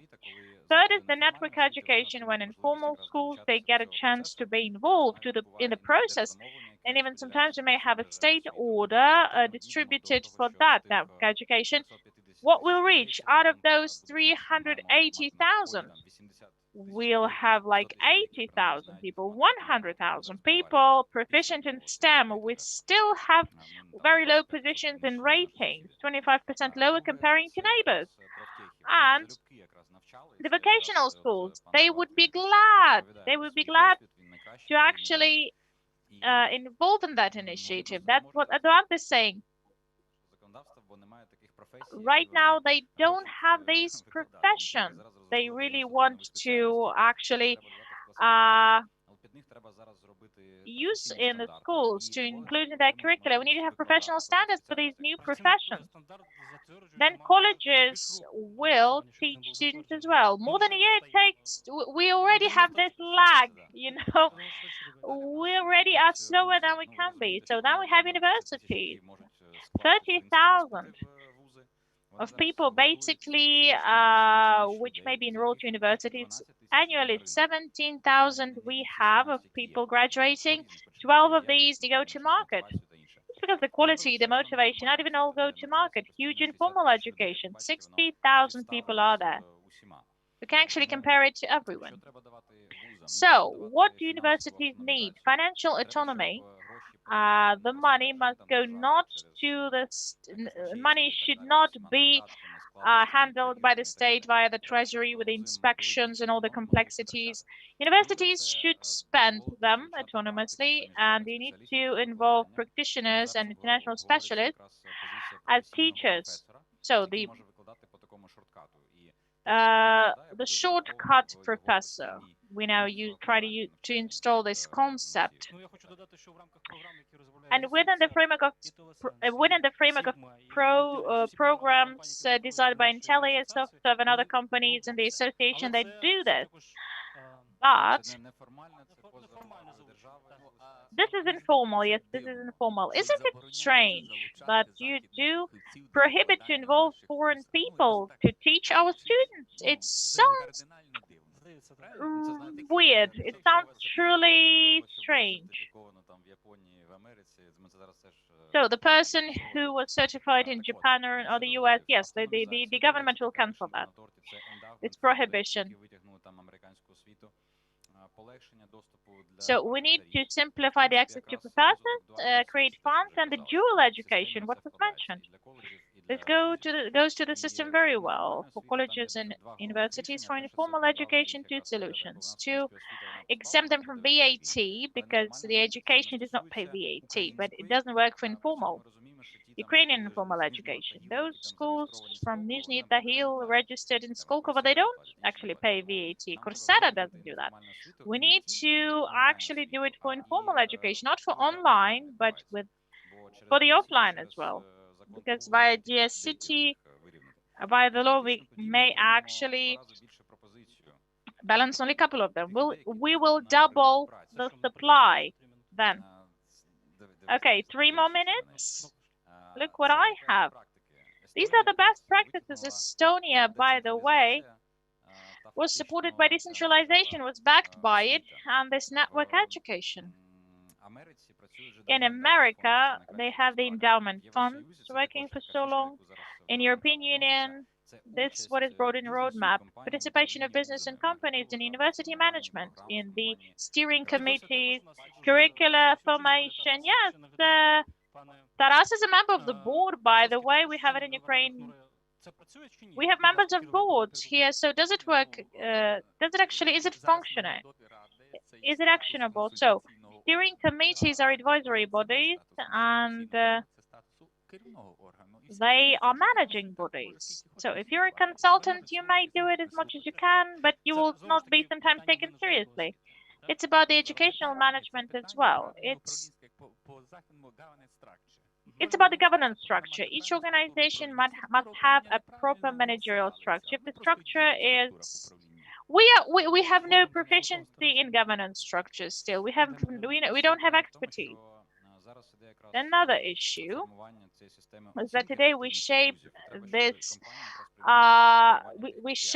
rating of efficiency of the universities. We need to create KPIs to assess it properly.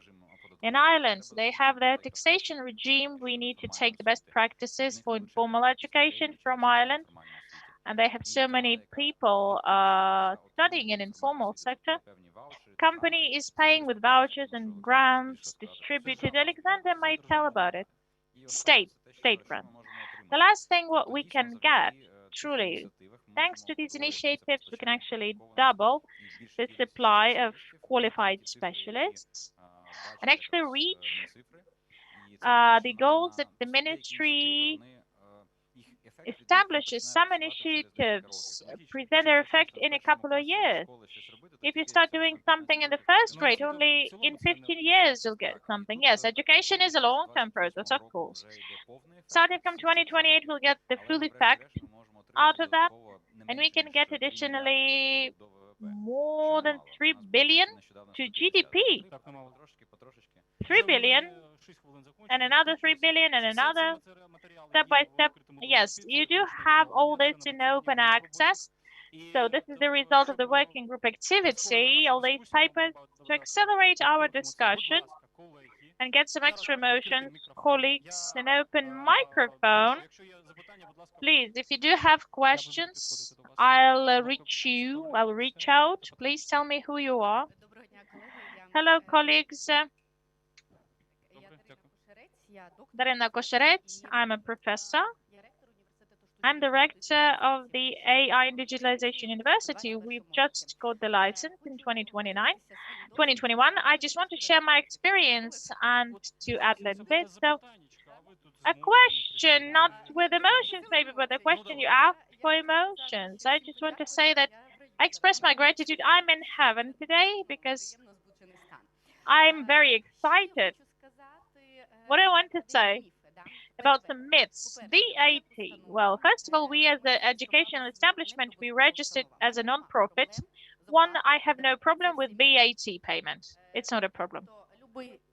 So any educational establishment and the educational area itself may be exempt of VAT. Educational reform, nothing holds me back. Ministry of Education is supporting us, pushing us to collab. We actually need these educational heroes. I have no problems with the ministry, with any paper. Everything is well structured. The next myth about professors and teachers, no problem with them. We have the faculty fully open to collaboration. So we work with all the regions via the academic councils. The only problem today I have in my establishment, collaboration with business. Next time I'll invite you to Ivano-Frankivsk, Uzhhorod, and Mariupol. So I have a question. How can we enhance this collaboration with business? How to look for that? Anti-associations, go to forums where I'm just wandering around, meeting people. Twitter, it works because in Twitter and Facebook, it actually helps. So, colleagues, I have only one problem right now, is personal scale. How can we present ourselves? How can we actually enter this community? How can I reach each of you? I'll answer. We have association. We have the educational committee in the EBA. You may actually get our contact data. We have people, by the way, responsible for education in each company. We can share the contacts, and this will be the collaboration. We can have a special meeting. Miss Olga, do comment on VAT. Is it a myth or not? No, it's not a myth because look, we don't get your sound very well. I may answer. If you are a civic union and a non-profit organization, it's fine. But when a company wants to invest, create Ukrainian Coursera and get some profit, they want to go to the stock market. So it's like if it's educational business, it's different. If you are not a business, then yes, it's clear. Colleagues, some more questions, please. A microphone is wandering around the hall. I don't know where it is. Digital docs, electronic archives. It's like the new world for me today. I have an HR manager, professional one in my company. Every day we have graduates coming from Shevchenko University. By the way, cybernetic department, math, STEM department. So they can't even have the proper distribution law, you know. They think we'll never need that, but they will. In business and IT, they're both needed. So I'm ready to justify, but we don't have such graduates from Polytech and Shevchenko University who is able to use the Microsoft Office. Dear teachers, so teachers we talk about, those who are supported by the soft serve, can they work with Excel? You know, are they able to have any tables prepared in Excel? What that is? Tell me, colleagues. I will not specifically tell you what they use, but Microsoft Basics, everyone can use that. I don't know what's happening. So it's a little bit different problem. Are you proficient in some analytical tools, Microsoft Office analytical systems? Are you proficient in that? I'll tell you, when I was a young person 15 years ago, no, it's not about, It's not about 15 years ago, but it's a tricky thing, colleagues. It's a tricky thing. It's not the discussion for today's conference. We don't have representatives of universities. We talk about the business demand. Where should the IT education reform go? How should we collab with education? It's really a problem. It's not just the teacher's financial motivation. Unfortunately, we have a huge layer of people trying to teach in universities, but mentally and instrumentally, they live in last century. So we don't want our talent to be wasted by them. That's why we invest millions of dollars. But we unfortunately still have. And these people, they do invest. They want to change the situation. But maybe you'll ask these people specifically as investors. I have a more simple question. So I can answer with it in a joke. So basically, those are about the people who know how to work with analytic systems. They go to work to the IT companies. Everyone who do not know how to do that, they will go to work in archives or whatever. Okay, I like this emotion. Okay, by the end of the room, we have another question. Can we have a mic there? Good evening, or good afternoon still. So I think I have a question to the representatives of the Ministry of Education of Ukraine and the representatives of the National Investment Council, but maybe if someone from our panelists would like to comment upon that or would like to answer that, I will be grateful as well. So how can you define what is the difference between IT education and just education? Okay, Vitaly, the representatives of the ministries. Artur, have you heard this question? Yes, of course we have this question. It's like, what is the difference between the legal education from psychological education? You know, it's different professions. Those are different directions of education. I didn't get this question, actually. What is the difference between the IT education and other education? Because, you know, that's not just about the reform of the IT education. It's also the reform of education overall. Because, you know, we are using these digital tools to improve the overall comprehension of information, not just about the people working with STEM, but with the foreign languages, with Ukrainian history, Ukrainian language. So we are speaking about the complex reform of education, and the digital reform is about the new Ukrainian school that is trying to reform the education overall. So there is just a separate direction for the education. Yes, another comment from my side about what is the difference. You know, this is whether, you know, the main value for the education, whatever education that is. We have an educational database that hasn't changed in decades or centuries. If, for example, we will take the German language, for example. But the IT sector has been revolutionized every decade. So we have to feel in, we have to be faster, and we have to change as fast as the education changes. You know, so basically I had just the very same point. I just wanted to make a different example, because basically when the bridges have been built for 100 years, like 100 years ago, the theory was just the same when you're building a bridge. So, you know, the very same basics of mathematics are not changing that much as the basis of it. But the IT education is changing in the fastest pace, because when I just started to study, you know, I've studying basic in school and the Pascal language in the very first year. When I've graduated, those were already the dead languages. So we have to do something about that. Yes, I would also support what has been said by my colleague, because it's not just the IT is changing. It's like, for example, the automotive industry. Have we ever had created a single department of the e-cars, even though everyone is already saying that by 2030 or by 2050, we will not have the engines that we used to have. Maybe we have those departments, but I haven't heard about that. Did anyone hear about that? No, no one has heard about that. Andrei, you wanted to add up to something to that? Yes, but I would say that basically what the thesis that I would like to say, that something that is going to help the IT education, that will help everyone. Okay, the scaling up effect. Yes, because our IT engineers is about soft skill, about English, about psychology as well. You know, in IT Ukraine or in the EBM, like somewhere in the very same community, we have been discussing not the IT sectors. We have been speaking about the high tech. Those are the sectors that interconnect a lot of sectors, the agriculture, the automotive industry, the healthcare as well, that have been mentioned in the first panel, where we have a lot of problems. It also requires a certain level of digital skills, digital skills, the new knowledge, the young people coming up as well.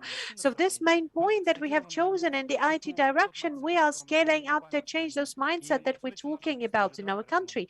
You see, our industry is a driver for the economy, and maybe the IT education will be the driver for the education overall. Well, I think at this we would like to wrap up our panel because we seem to have the pessimisms coming up. So let us have round applause to one another and let us help our country to keep on moving forward because the education is the main driving force.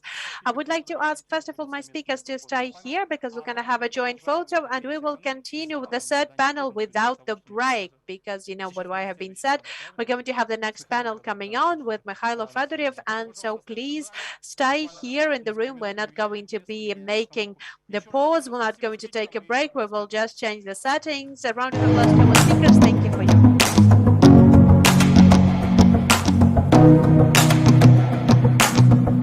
У сучасному світі інновації – це must-have, щоб завжди триматися на плаву. Ключовий творець інновацій – це, звісно ж, IT-індустрія. А наші айтішники та їхні історії успіху – одні з найкрутіших у світі.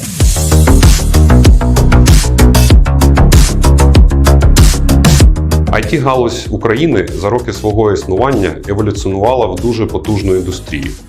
Ми починали 25 років тому з розробки веб-сайтів і зараз створюємо складні і комплексні IT-рішення для таких світових брендів, як Boeing, Volvo, Daimler, BMW, Verizon та багато інших.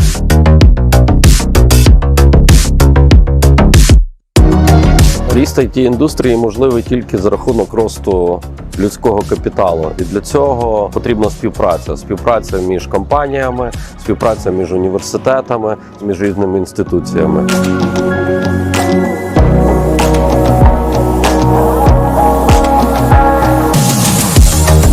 Сьогодні Intellias працює з провідними глобальними інноваційними компаніями.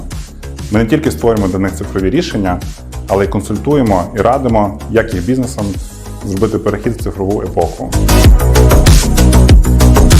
Аналітики Центру економічного відновлення провели експрес-аналіз стану IT-освіти в Україні.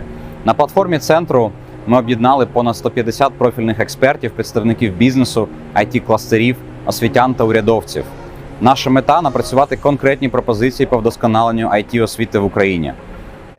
Впевнений, що з тим потенціалом, який є в українських спеціалістів, можна створювати найкрутіші продуктові IT-компанії. І найголовніше – у нас вдома.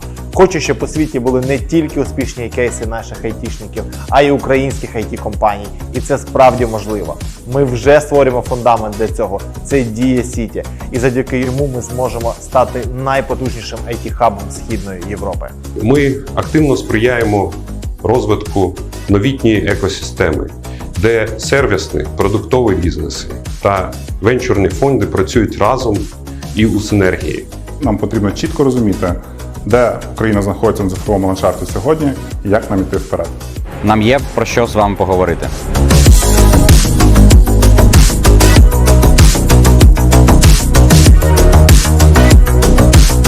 За останні 15 років IT-індустрія виросла в 114 разів та на сьогоднішній момент сягає рівня 5 мільярдів доларів заробітку на рік. Українські IT-послуги споживаються IBM, Microsoft, Amazon. І нам дуже хотілося б, щоб український IT-ринок став номер 1 у світі.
Afternoon, ladies and gentlemen. It's a pleasure for me to welcome all of you here at our event. Yes, I understand that we've had quite an active discussion launched already, and I know that most of the issues we have already outlined and we have already provided everything, but I think that we have left you the biggest treat for the evening because I have Mikhailo Fedorev for the final discussion, and it's a pleasure for me to start this discussion with you for about the strategical things and about not only the strategical things, but the things that are going to be important for us on everyday basis. And we're going to be discussing on DS City as well. I would like to start with asking you, how do you evaluate and how do you assess the IT market overall? Do you like what is going on right now in the IT market, and what are the plans that you see for yourself as the main IT person of our country? What would you set out as the person who's responsible for digitalization? What would be the plans that you would provide for the sector? Where would you like to see the IT sector in some time? Yes, hello, good evening, ladies and gentlemen. Well, thank you very much for the invitation. I think that I would like to start with answering, do I like how the IT develops? Well, I believe that speaking about the IT development, both the sector and the people who work in the IT, that is something that gives us the energy. It's something that gives us some hope that we will be able to have a breakthrough for our country. So whether I like it or not, so the IT is something that we're proud of, and that's something that helped me as a person from a small city to start making money, developing, and hiring people. So I would like to have this when I have this opportunity and have, as the situation has happened, that right now we have the opportunity to influence the future, and I want to do everything that is in my power to implement even the most ambitious goal that might appear in the industry. And as a professional community, we're doing that right now. We have spoken about the DSCTs, about the IT education reform, about the e-residence and virtual assets, and the lots of directions that we're currently working on. So that is why I would say that this is how the IT industry develops right now, and how the people that work in the IT industry is developing. That is something that is going to be the foundation for the future. You basically might not know that all of you and the people who are working in this industry, you are building up the future of our life. And I'm always saying that you can influence the processes more. And right now, how your business association is working, it is also one of the indicators of how the civil society is developing in this sector as well, because we've managed to come up together and we've managed to follow our professional visions and professional ideas. So we have to make sure that we'll be able to do whatever we can do right now. So we're trying to find all of our ideological ideas. Ideological, I mean, about the lowest taxes, about the deregulation of the sector, about the openness of the markets. So yes, you're doing cool things actually, and I do believe that is one of the most important directions that we're currently having. This is something that will help Ukraine to emerge on the map of the world. And even the members of our business associations, they say that basically we can see the really good movement in digitalization. It's something that inspires not just Ukrainians, but also inspires the people of other countries as well. And I wanted to recall the situation when the people from Austria came here and they have said, like, yes, okay, there was a very constructive conversation, I assume. Well, yes, and they've said, like, yes, they have considered all of these digital apps that we have, and then they've told me later on, because well, we feel that we are in the old Europe, but you are doing some movement, you have this new development energy. So we kind of felt a little bit of some kind of envy from their side because they didn't have it yet. So, okay, in this context, thank you very much for your team's work, and thank you very much for your work as well. But I wanted to ask you that you have been visiting abroad for multiple times, and you have been to a couple of trips to the US recently. You have met different powerful people in the technology sector. What have you brought back to Ukraine after those trips? What were the projects? What were the achievements and the results that will help Ukraine keep on moving forward? Well, first of all, the most important thing for us was to represent a product. Because if you just come visiting to our different countries and you just say that we are a developing country, we are the newbies, everything's going to be okay with us, we have a lot of talents, that's not a good thing to be selling. If we are speaking about some certain topical conversation, if we're speaking about the people who have business, who are making business, there are the politicians. Yes, we know that. We know that they're reading different media. That's not a product conversation for them. So it was very important for us in our year one to make a prototype or to at least make a pilot product that we will be able to present to say that you know a lot about Ukraine, but we have a lot of products and you can join it and you can participate in that as well. So for us, that was the first meeting that we've had. We have met our different investors and different investment funds from all over the world, and we have been working on inviting them for a longer period of time for them to participate in those different events that we've had. And we've decided to make this overview of the IT market of what is going on in Ukraine, because their work with Ukraine, they have some companies, they have the outsourced companies, someone has been investing into that, but we've made the overview about, to provide this 360-degree scope. So just to make sure that we'll understand how many R&D professionals we have, how many people working in IT, what are the startups that we believe that will be over $1 billion worth. So we represented Ukraine from different directions.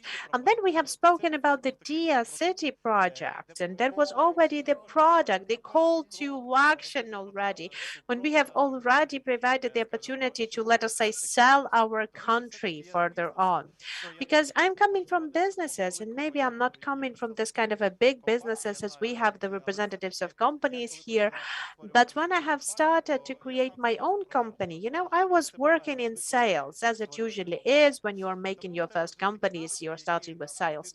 So you always have the skills that you will not be able to lose throughout the years. And you're constantly thinking of what are your competitive advantages are, how can you sell your product, how should you present your product, and how to cover the step one so that you will be finalizing this dialogue in the best way. So basically, we were all asking people to join us more in the Dia City and to provide those further next steps. And starting from the next weeks, when we have already got back to Ukraine, and we have started to have people there, the representatives of the different foundations coming back to us, who were started to be interested in hiring people and what we're doing. So, okay, by the way, they weren't like the venture funds, they came, or the invest fund came to see you.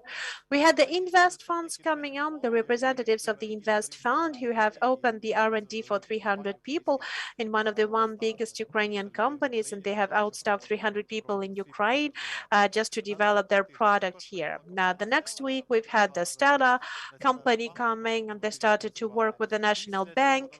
Then the next week, we had the 3 meetings with Apple. And by the way, I can't announce that. I will just invite you to Dia Summit at the 29th of November, everyone who's here today. So please, we would like to, it will be an offline summit, an online summit will be held, of course, for 4,000 people. You'll be able to see how that meeting has influenced our next steps. And there will be a lot of interesting guests coming for the first time to Ukraine. And there's going to be having their presentation there, and we'll have some news there as well. So that is why it is very important. So when we're talking to our partners from other countries, it is important for us to introduce them with a product that can be sold. Because when you're only talking abstractly about some things that are in the IT market because the state didn't intervene, it's not a product. It just happened, and it's great that it happened like this. Well, speaking about the fiscal systems where the unified tax, that's very good thing. The idea of providing the better access for the private entrepreneurship, it's very good. I support the low fiscal pressure, and I really like the story of how the poor countries have become richer, and it has been connected to the deregulation and the lower taxes. That's something that provides you the ground for the development. But it's hard to sell something to the investors when you say Ukraine has really nice, good fiscal systems because the law enforcement do not control you, but the system that has been created for the individual entrepreneurs. But that is how it works. It's very good and that's very nice. It's not a good thing to say. So we're trying to create this different framework so that we'll be able to present Ukrainian infrastructure to the whole world. A lot of people are asking me why won't you start with the laws on intellectual property of the judicial system? Okay, if I have been a Minister of Justice, I would start with justice. If I would have been a Ministry of Economy, I would have started with the protection of intellectual property. So we do whatever we can do in the framework of those tools that we have and we're responsible for. Basically, most of the things that we are doing, most of the things that have been already, we do not have the right to work with the policies, even in those things that we're doing, unfortunately. I will be honest with you, right now we will not be able to develop in the full sector of telecommunication because we're not the one who built the policy in this direction, but we're going to be providing the social infrastructure connection to internet. We're working with the 4G and the system of the penetration, and we're working with the transmission with the frequencies. So we're doing a lot of things just because we have the energy and desire to do something. So if we just wrap up what we have been talking about with our international partners, we try to do everything. No, not hiding it out, not shying away of, how could I say that the right way, not shying away of, presenting and being very powerful in presenting our country and to presenting those opportunities that we have for the companies and for the people from all over the world. Because when people are choosing the brands, when people are changing the place of residence and choosing the different jurisdiction in the fastest place, it is important to be different. It is important for you not only to provide the rational decision, but also to provide a lot of irrational decisions to develop your businesses here. Because everything what we're doing here is just to make it easier for the businesses, not just for the businesses, but for lots of different entrepreneurs as well. This is a part of our ideology. So, okay, you're a very good pitcher, I would say. So you had a good pitching in the US because you have received a very good feedback after that. And I must say also as well that I have been one of the skeptics when the Ministry of Digital Transformation has been created. I was sure that nothing will work out. I was mistaken, and I see that everything is moving forward. And I'm really proud that we have a really great team working in the Ministry of Digital Transformation. But speaking about the product that will help us to promote Ukraine on the global arena, the Dia City product, in what way you believe it's going to be developing the IT market overall, and what will be the effect that you would expect to have with the launch of this product? Well, first of all, that's not just going to be the only component for the success component or the successful development of Ukrainian IT that we have. So right now, we don't have a lot of initiatives, so that is why DSIT is in the center of it. So this is the step that has to be taken in 3 months for us to keep on moving forward and have the results. Because, providing the best fiscal systems, because I do believe, I do have faith in lower taxes. Can you give me just one single minister or politician who would be coming there in our country and was speaking about the low taxes? I'll be honest, I don't know who is the other person who's speaking about the law first. So we have to pressure that, we have to cherish that, we have to broadcast that further, because we like the low taxes rate for everyone. Yes, for everyone. Yes, for everyone. Because if I would have been, not just for the IT sector, no, if I would have been the Minister of Economy, I would have supported the low taxes for everyone. But I'm not very strong in economics, basically. But I can't see no other way, just the low taxes fares. So providing this low taxes fare is very important. Providing the importance, giving the opportunities to have some legislative tools, so we'll be able to talk in the same language with the investors from the other countries. Having these opportunities to create a systems that will not be influenced by the law enforcement, because it seems like everything's okay, we don't have public cases, but then we have some kind of a person, an officer from the National Security Service, I don't know what he has thought about, but out of nowhere he has taken somebody's equipment out. Because every example like that is basically something something, it cuts me out. It really cuts me out. Because when you're building it stem by stem, molecule by molecule, you're building this construction of a positive brand, but then out of nowhere, any kind of a person from law enforcement comes and does something like that, then it is something that is really painful for the brand. It's really painful inside of the brand, inside of the country, for the government, for the IT, and any other world. So basically, for us, that's Dear City for us is going to be is for us the opportunity to provide the very good construction and the fiscal construction as well, so that no one could change it in the next 100 years, I hope, because we can only see that we're only we're only increasing that time by time. So basically, yes, the trends are changing as well, because when we have been to the US, we have been talking to Oksana Markarova, who is currently the ambassador of Ukraine to the US, and she has now only been competitive, and the US is changing their fiscal models as well. So that's to conquer the businesses. And we see that Tesla is now moving from one state to another, and there's many different business migration that we have seen in the US. So right now we're going to be competitive to the world businesses with the best technologies, and we have to be really agile. So by the way, if we compare with the US level, is it higher than the something that is planned in DS City? Yes, we already have analyzed, we have some slides here, we have analyzed jurisdiction as well. I think you will not see that properly. You will not see that properly. Yes, you can see it better on the walls. But basically, if you will take a look at different countries, then you will be able to see that Ukraine has one of the best fiscal systems in the world for business making. Of course, if we are speaking about any kind of investment fund or the European company, then the taxes are also very important for them. But they will also consider, as Ukrainian companies as well, they consider the judicial system, the law enforcement, yes, the law enforcement, the systems with the intellectual property. But basically, we can continuing regretting, but we can continue, or we can continue doing what is important. I do believe that digital transformation in Ukraine is also helpful, so that we created this institution of CDTO, the Deputy on Digital Transformation, and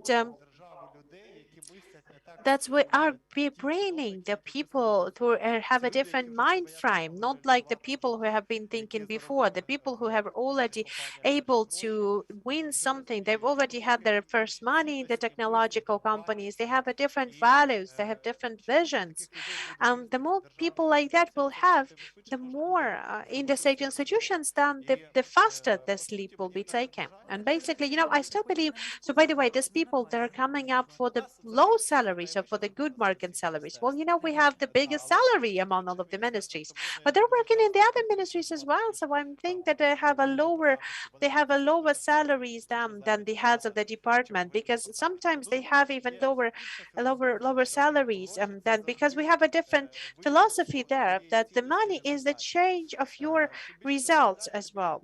So the more you earn, okay, notes will say that the more value you bring, then the more money you will have. So money is always about the reward for the value that you have brought, that you have built. If you would like to build policy, or if you would like to influence building policy, I mean like the strategical policy, not the one that you can see on the television, not like the TV shows that you can see, but the policies that are important for the further on developments of the sectors, then you will need to have some results already, the result that has brought you some money, so that you would be able to spend some time for working for the state. And after that, when our country is going to have the clear goals, where we would like to go to, what we would like to be like, when we'll have the clear organizational structure of what ministries we should have to reach those goals, what is the organizational structure overall as the business goes as well. After that, we can create a model, the right model for the rewards inside of the state, or the remuneration for the people's work, because right now if we will pay the $10,000 each when we do not see the goals, when we do not see the KPIs and what is your effectiveness overall, like you worked for 2 years, then you have burned out and you said like, okay, this MP has turned out some amendments and I'm going back to business, I don't care. So this is like you will already spend a lot of money in vain. So in this case, at this historical stage in Ukraine, I do believe that everything is going to be holding on with the leaders who have the desire and energy to change something. And the more people we will have with the real sector of the economy. And I would like to say that, this is opinion that is very different from that's an unpopular thought, I would say, because sometimes people say that it's not really good when the entrepreneurs are coming to the state sector or to the public sector because they're changing the rules of the game and they're way too flexible than the bureaucracy works. But I do believe that at this historical stage, Ukraine should become a small tech company. Well, yes, that's nice. Yes, because this kind of a monster would not be able to keep on moving faster because we can see how hard it was to respond for the COVID-19, for example, of how hard the new challenges are. Because if we will see that, China is banning something and they're finding the opportunity to find the fuels and infrastructure to develop. So we have to reestablish this infrastructure for it to be more sustainable as well. So we have to make these fast decisions in place. In order to do that, we need to have the high quality data. We need to have a team that is going to be supporting you ideologically. We need to have a single vision for the future further on. So, I'm 30 years old. A lot of people are 30 years old here. And, our country is only 30 years old. It's only the start for our country. It is important for us to pay more attention to the state governance. Organization is also doing that. And yes, you can do that. So basically, speaking on the KPI of this project and the main effect that you would like to have you tried out, have you calculated what is going to be the overall number of companies that you would like to engage to DSCT? What is going to be the scope of investment that is planned that you would like to engage to Ukraine? Well, basically, yes, we have provided this feasibility studies about that to increase our income up to $18 billion out of six, to increase from 200,000 professionals to more. So we had a feasibility study behind that. So we've had it as a goals. But let us be honest that basically it all will depend on the very same active movement in the same directions. Because right now, I do believe that the main bottleneck is about the STEM education at schools and IT education overall. Because based on the mathematics courses and how the overall external evaluation is being provided, what is going on in the education, we will not have the demand for the engineering professions. People would like to be managers. Okay, yes, lawyers, psychologists. Yeah, we like TikTokers. We had the faculty of TikTok.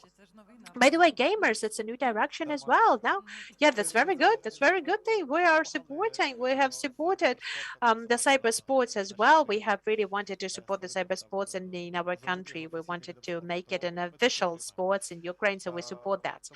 So basically, yes, I think that we need more. In the same time, we need to have more delegated to the IT education reform. I think it's an important panel discussion today, and you've spoken about that. There is a vision that we have developed together with our colleagues and with you. I think we had a lot of people engaged into those projects. I do believe that right now we have a very right dialogue in place. We are going to be working with the fiscal committee. Why do they want to support you?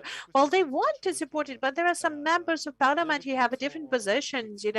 Throughout the weekends, I have been working on those positions. I have met with those members of parliament for them not to break our negotiations and our agreements before. But tomorrow we're going to be there at the committee, and we have our strong position there. And I do hope that at the same time, I'm going to be very systematic in supporting my position overall, and I'm not going to step behind this position. So I do believe that we'll be able to fix it. I'm sure that we'll be able to launch the project and we'll be able to launch the education, and we will be doing that on on everything we work on. Okay, so but do you believe there are some bad things about the DSCT systems? Yes, there are some bad things everywhere. Okay, what are the worst things in dear city? Okay, I do believe that that might be something that would be interesting for you. An interesting example I would give. When we have been modeling dear city, what we have thought that there's different kind of criminals that they would like to laundry the money because that will be 5 times less taxes, so on and so forth. We've even got people together, the people who've had but taken part in, let us say that, in some kind of a different money laundering schemes. We have got them from people who we know and we've modeled that. So you invited them to do that. Yeah, so we try to do a little bit of simulation. So yeah, we tried, I'm a sociologist by education, so the research is an important thing for me to conduct the research. So it's just, it's just a case study for me. So this is the research methodology when you are combining different methodologies to consolidate. So that's a field research. Yes, that's a field research, like it's an in-depth interview, let's put it this way. So what we have seen, an in-depth interview, I think you've had it was the NPs yesterday and the day before. No, that was mostly, there wasn't the in-depth interview, there was a survey. That was a survey overall. And after the survey, I have already built up the offer that we would like to have for them. Okay, this was a joke, but basically we have modeled what kind of what those companies would do, and what we have caught up to ourselves is that those who would like to laundry the money, they will be doing that either as an individual entrepreneurs or use other systems. There's no sense. The only thing that's is for me not to ruin the brand of what we're doing. That's what important. And we've understood that it's not a problem. Everything's going to be working. So they will not go to DS City. No, they will do it individually, laundering the money. That's actually it takes less expenses. It's not that hard, and it gives more profit. So they will have more problems working in DS City. So of course we want to do everything automatically without the human factor. Get rid of it fully. So everything depends on the speed of registries functioning, and it's quite a challenge. And we will push each issue step by step. Within the first year, it's important to have this powerful step taken from the perspective of brands in DSCT. If we have their brands with international reputation, we'll see at DS Summit. We'll see. We'll see. You'll see that. You'll. Actually, I want you all to come to the DS Summit, by the way, and you'll know. I don't want to spoil. No.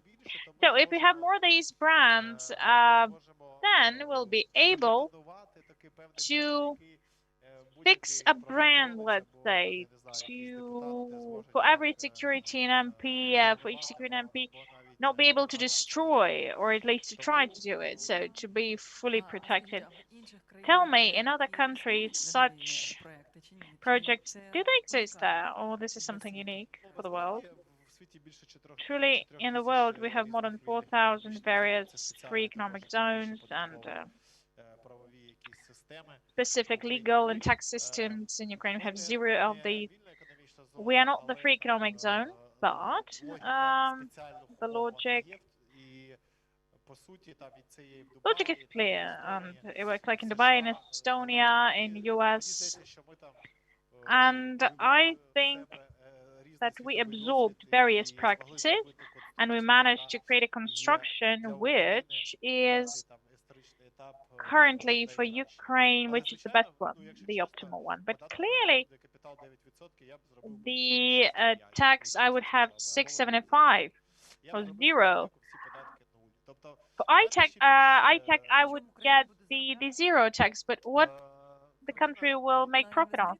Investment or what? Let's imagine we'll have the 0 tax. Okay, what will the state get? We have various models again. I will not be that sure about my economic views. I'm not the economist, but I do think in the world we have these models when there's a certain tax, not the companies pay the tax, but people pay it, consumption tax. There is a model.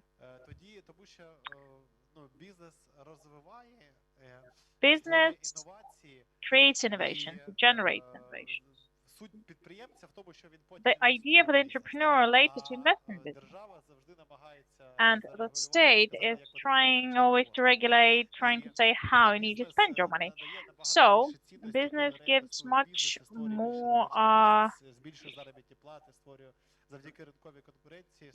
when it invests in new jobs, creates new value, and gives more competitiveness. People get more money, they're able to pay taxes then, and that's how the system works. So today, I guess, low taxes and deregulation, this is a step for a huge quantum leap in Ukraine.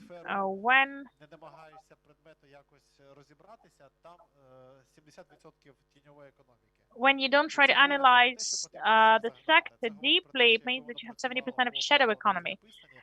If everything worked according to the rules we have, it wouldn't work. So the regular transportation, we had the case. We like have new rules presented, and the COVID certificates will only allow you to commute between cities. How will you check? Like if you have a bus commuting between the cities, if there are if they do have, these people have the certificates, if this is not a regular transportation route. So a lot of questions are there. So fiscalize or to let it go.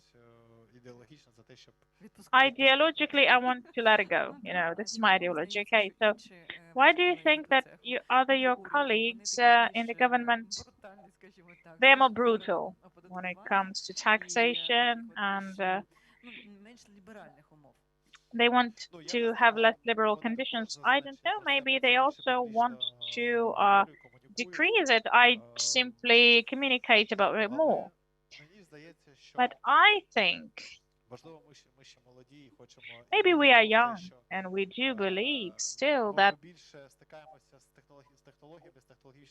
maybe we work with technologies more, we work with tech companies more, and we believe that these companies might change the world and they will help Ukraine to grow. If we take the timeline, for example, tomorrow, we will get the support for the EBA City project. What's next when it starts working at full extent?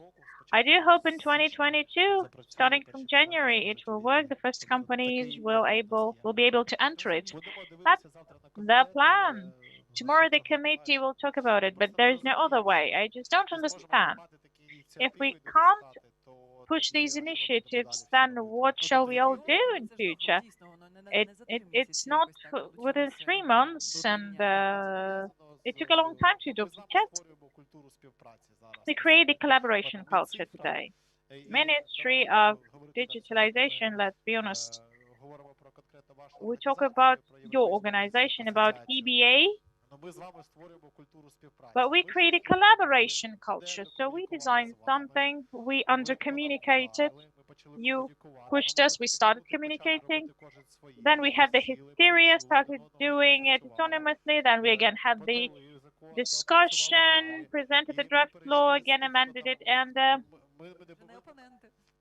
we stopped being your opponents.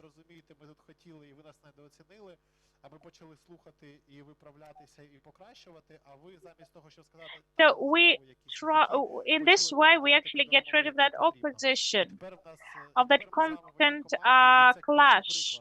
We really want to be in one team, and that's a good example. When it starts working, the energy that will emerge between us, the synergy, the understanding that we can have much bigger projects that will motivate us, will change a lot.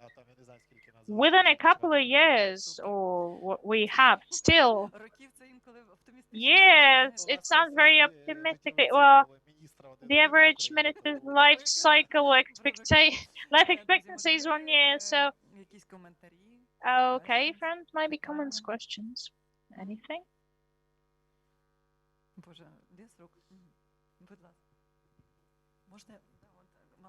Yeah, we need simply to pass the microphone.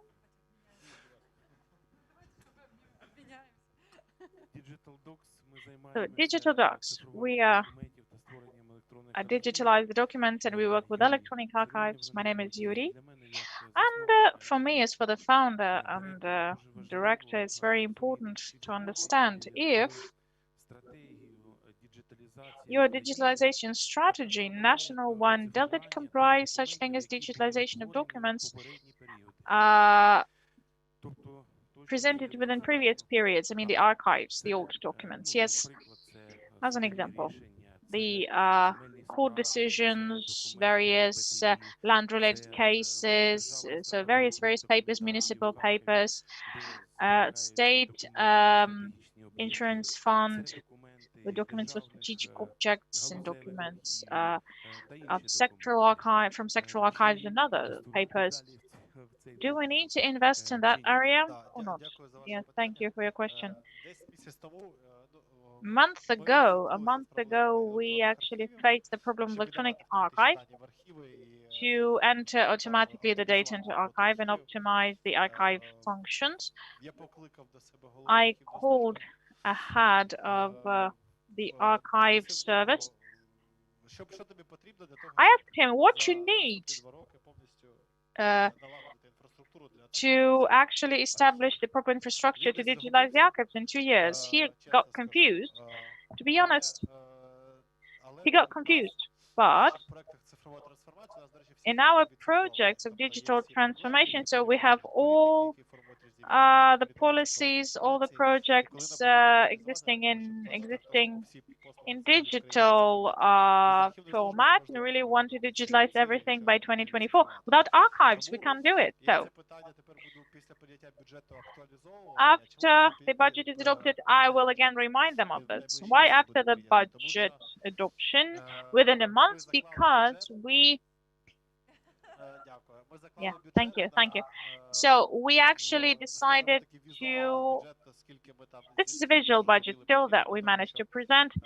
We decided actually about the figure, how much we need to digitalize all the archives. So we again have all the calculations. After the budget is adopted, we will definitely continue supporting these projects. I think in 2 years, it's actually possible. The roadmap is really clear for it. Thank you. So you just need to push the archives forward. So we need more people. Not to look for them. So who is the hardest one with the digitalization? Finance and economy. That's really hard. We have very stubborn people there, and hard foreheads, as I call them.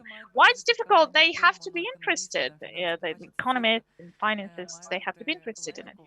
So it really has to be easy. Okay, we have the support, but actually, the devil is in the details, and you always have managers who spoil your life and destroy it completely. Ideologically, they want to focus on another project, and they are not ready for something unique. So, to be honest, for the first 3 months, it was hell, but I can't say that we have problems. But we want to be faster and faster still. We want to keep with the pace. As a manager, I really want to move very fast.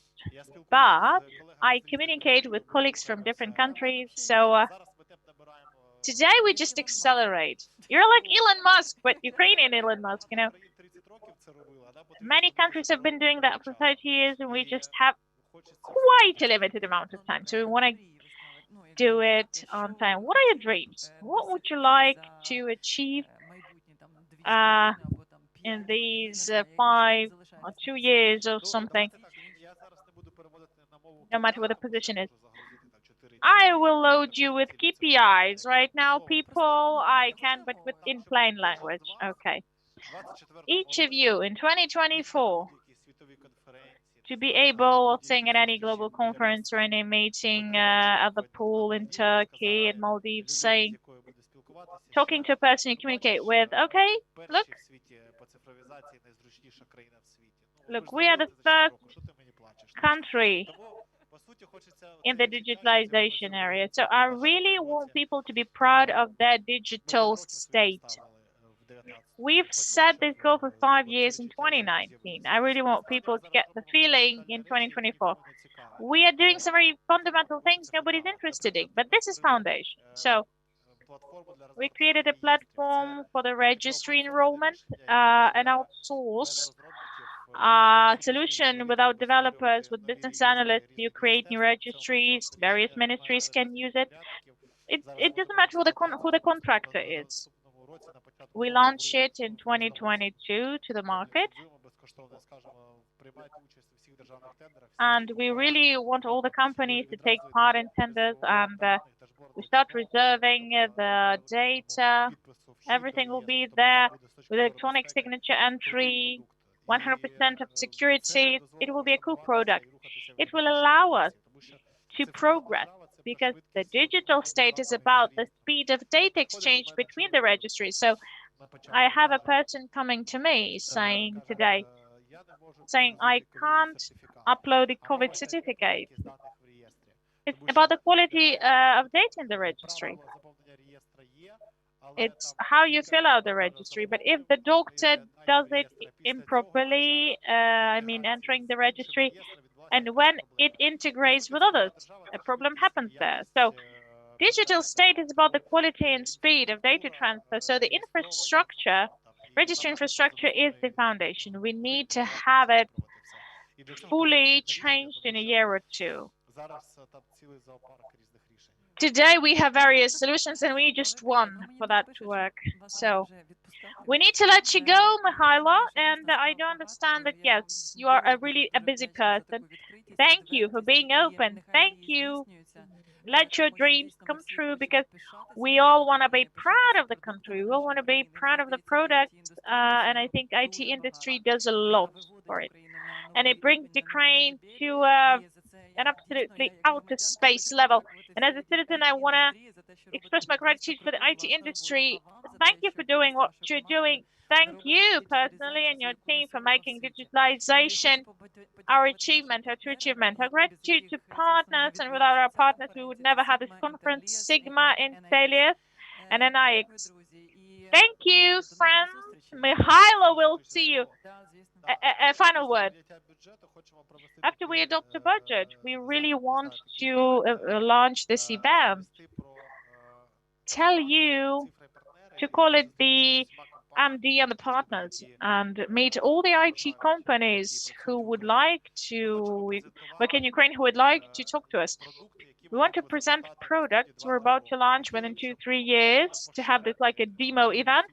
Please, we'd like to share this opportunity to participate for Ukrainian companies to design these products. We have the understanding of the algorithm, what technologies to use, what products we want to have, and we'd like to open the market for Ukrainian companies, because we have this misbalance. Ukraine is like the fourth position for outsourcing. We launch great solutions, but by 2019, remember what we had with the digital. It's actually being corrected, a lot to do, and we really want this to happen. This combination of the energy and vision and your competence and your expertise, please. I want you all. We will actually deal with all the bureaucracy. We'll tackle it, please.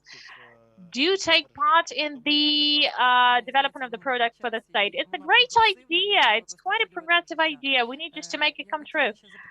I just want to ask you, is the state ready to pay for these solutions, or at the expense of the IT companies? That's the thing. Last year, I couldn't invite you because we had no budget, but gradually we're given more and more money. So I do hope that we adopt the budget. I'll tell you what that would be. And it will be an opportunity for you, without breaking your business model, to collaborate with the state. It will be a decent thing to have. Oh yeah. So we'll collaborate. Because again, I want to tell you, dear company, the one that's developing DIA, 24 people we have there. We really want to outsource that and present that to market. When we get the budget, we'll do it. After us, we want this collaboration to continue.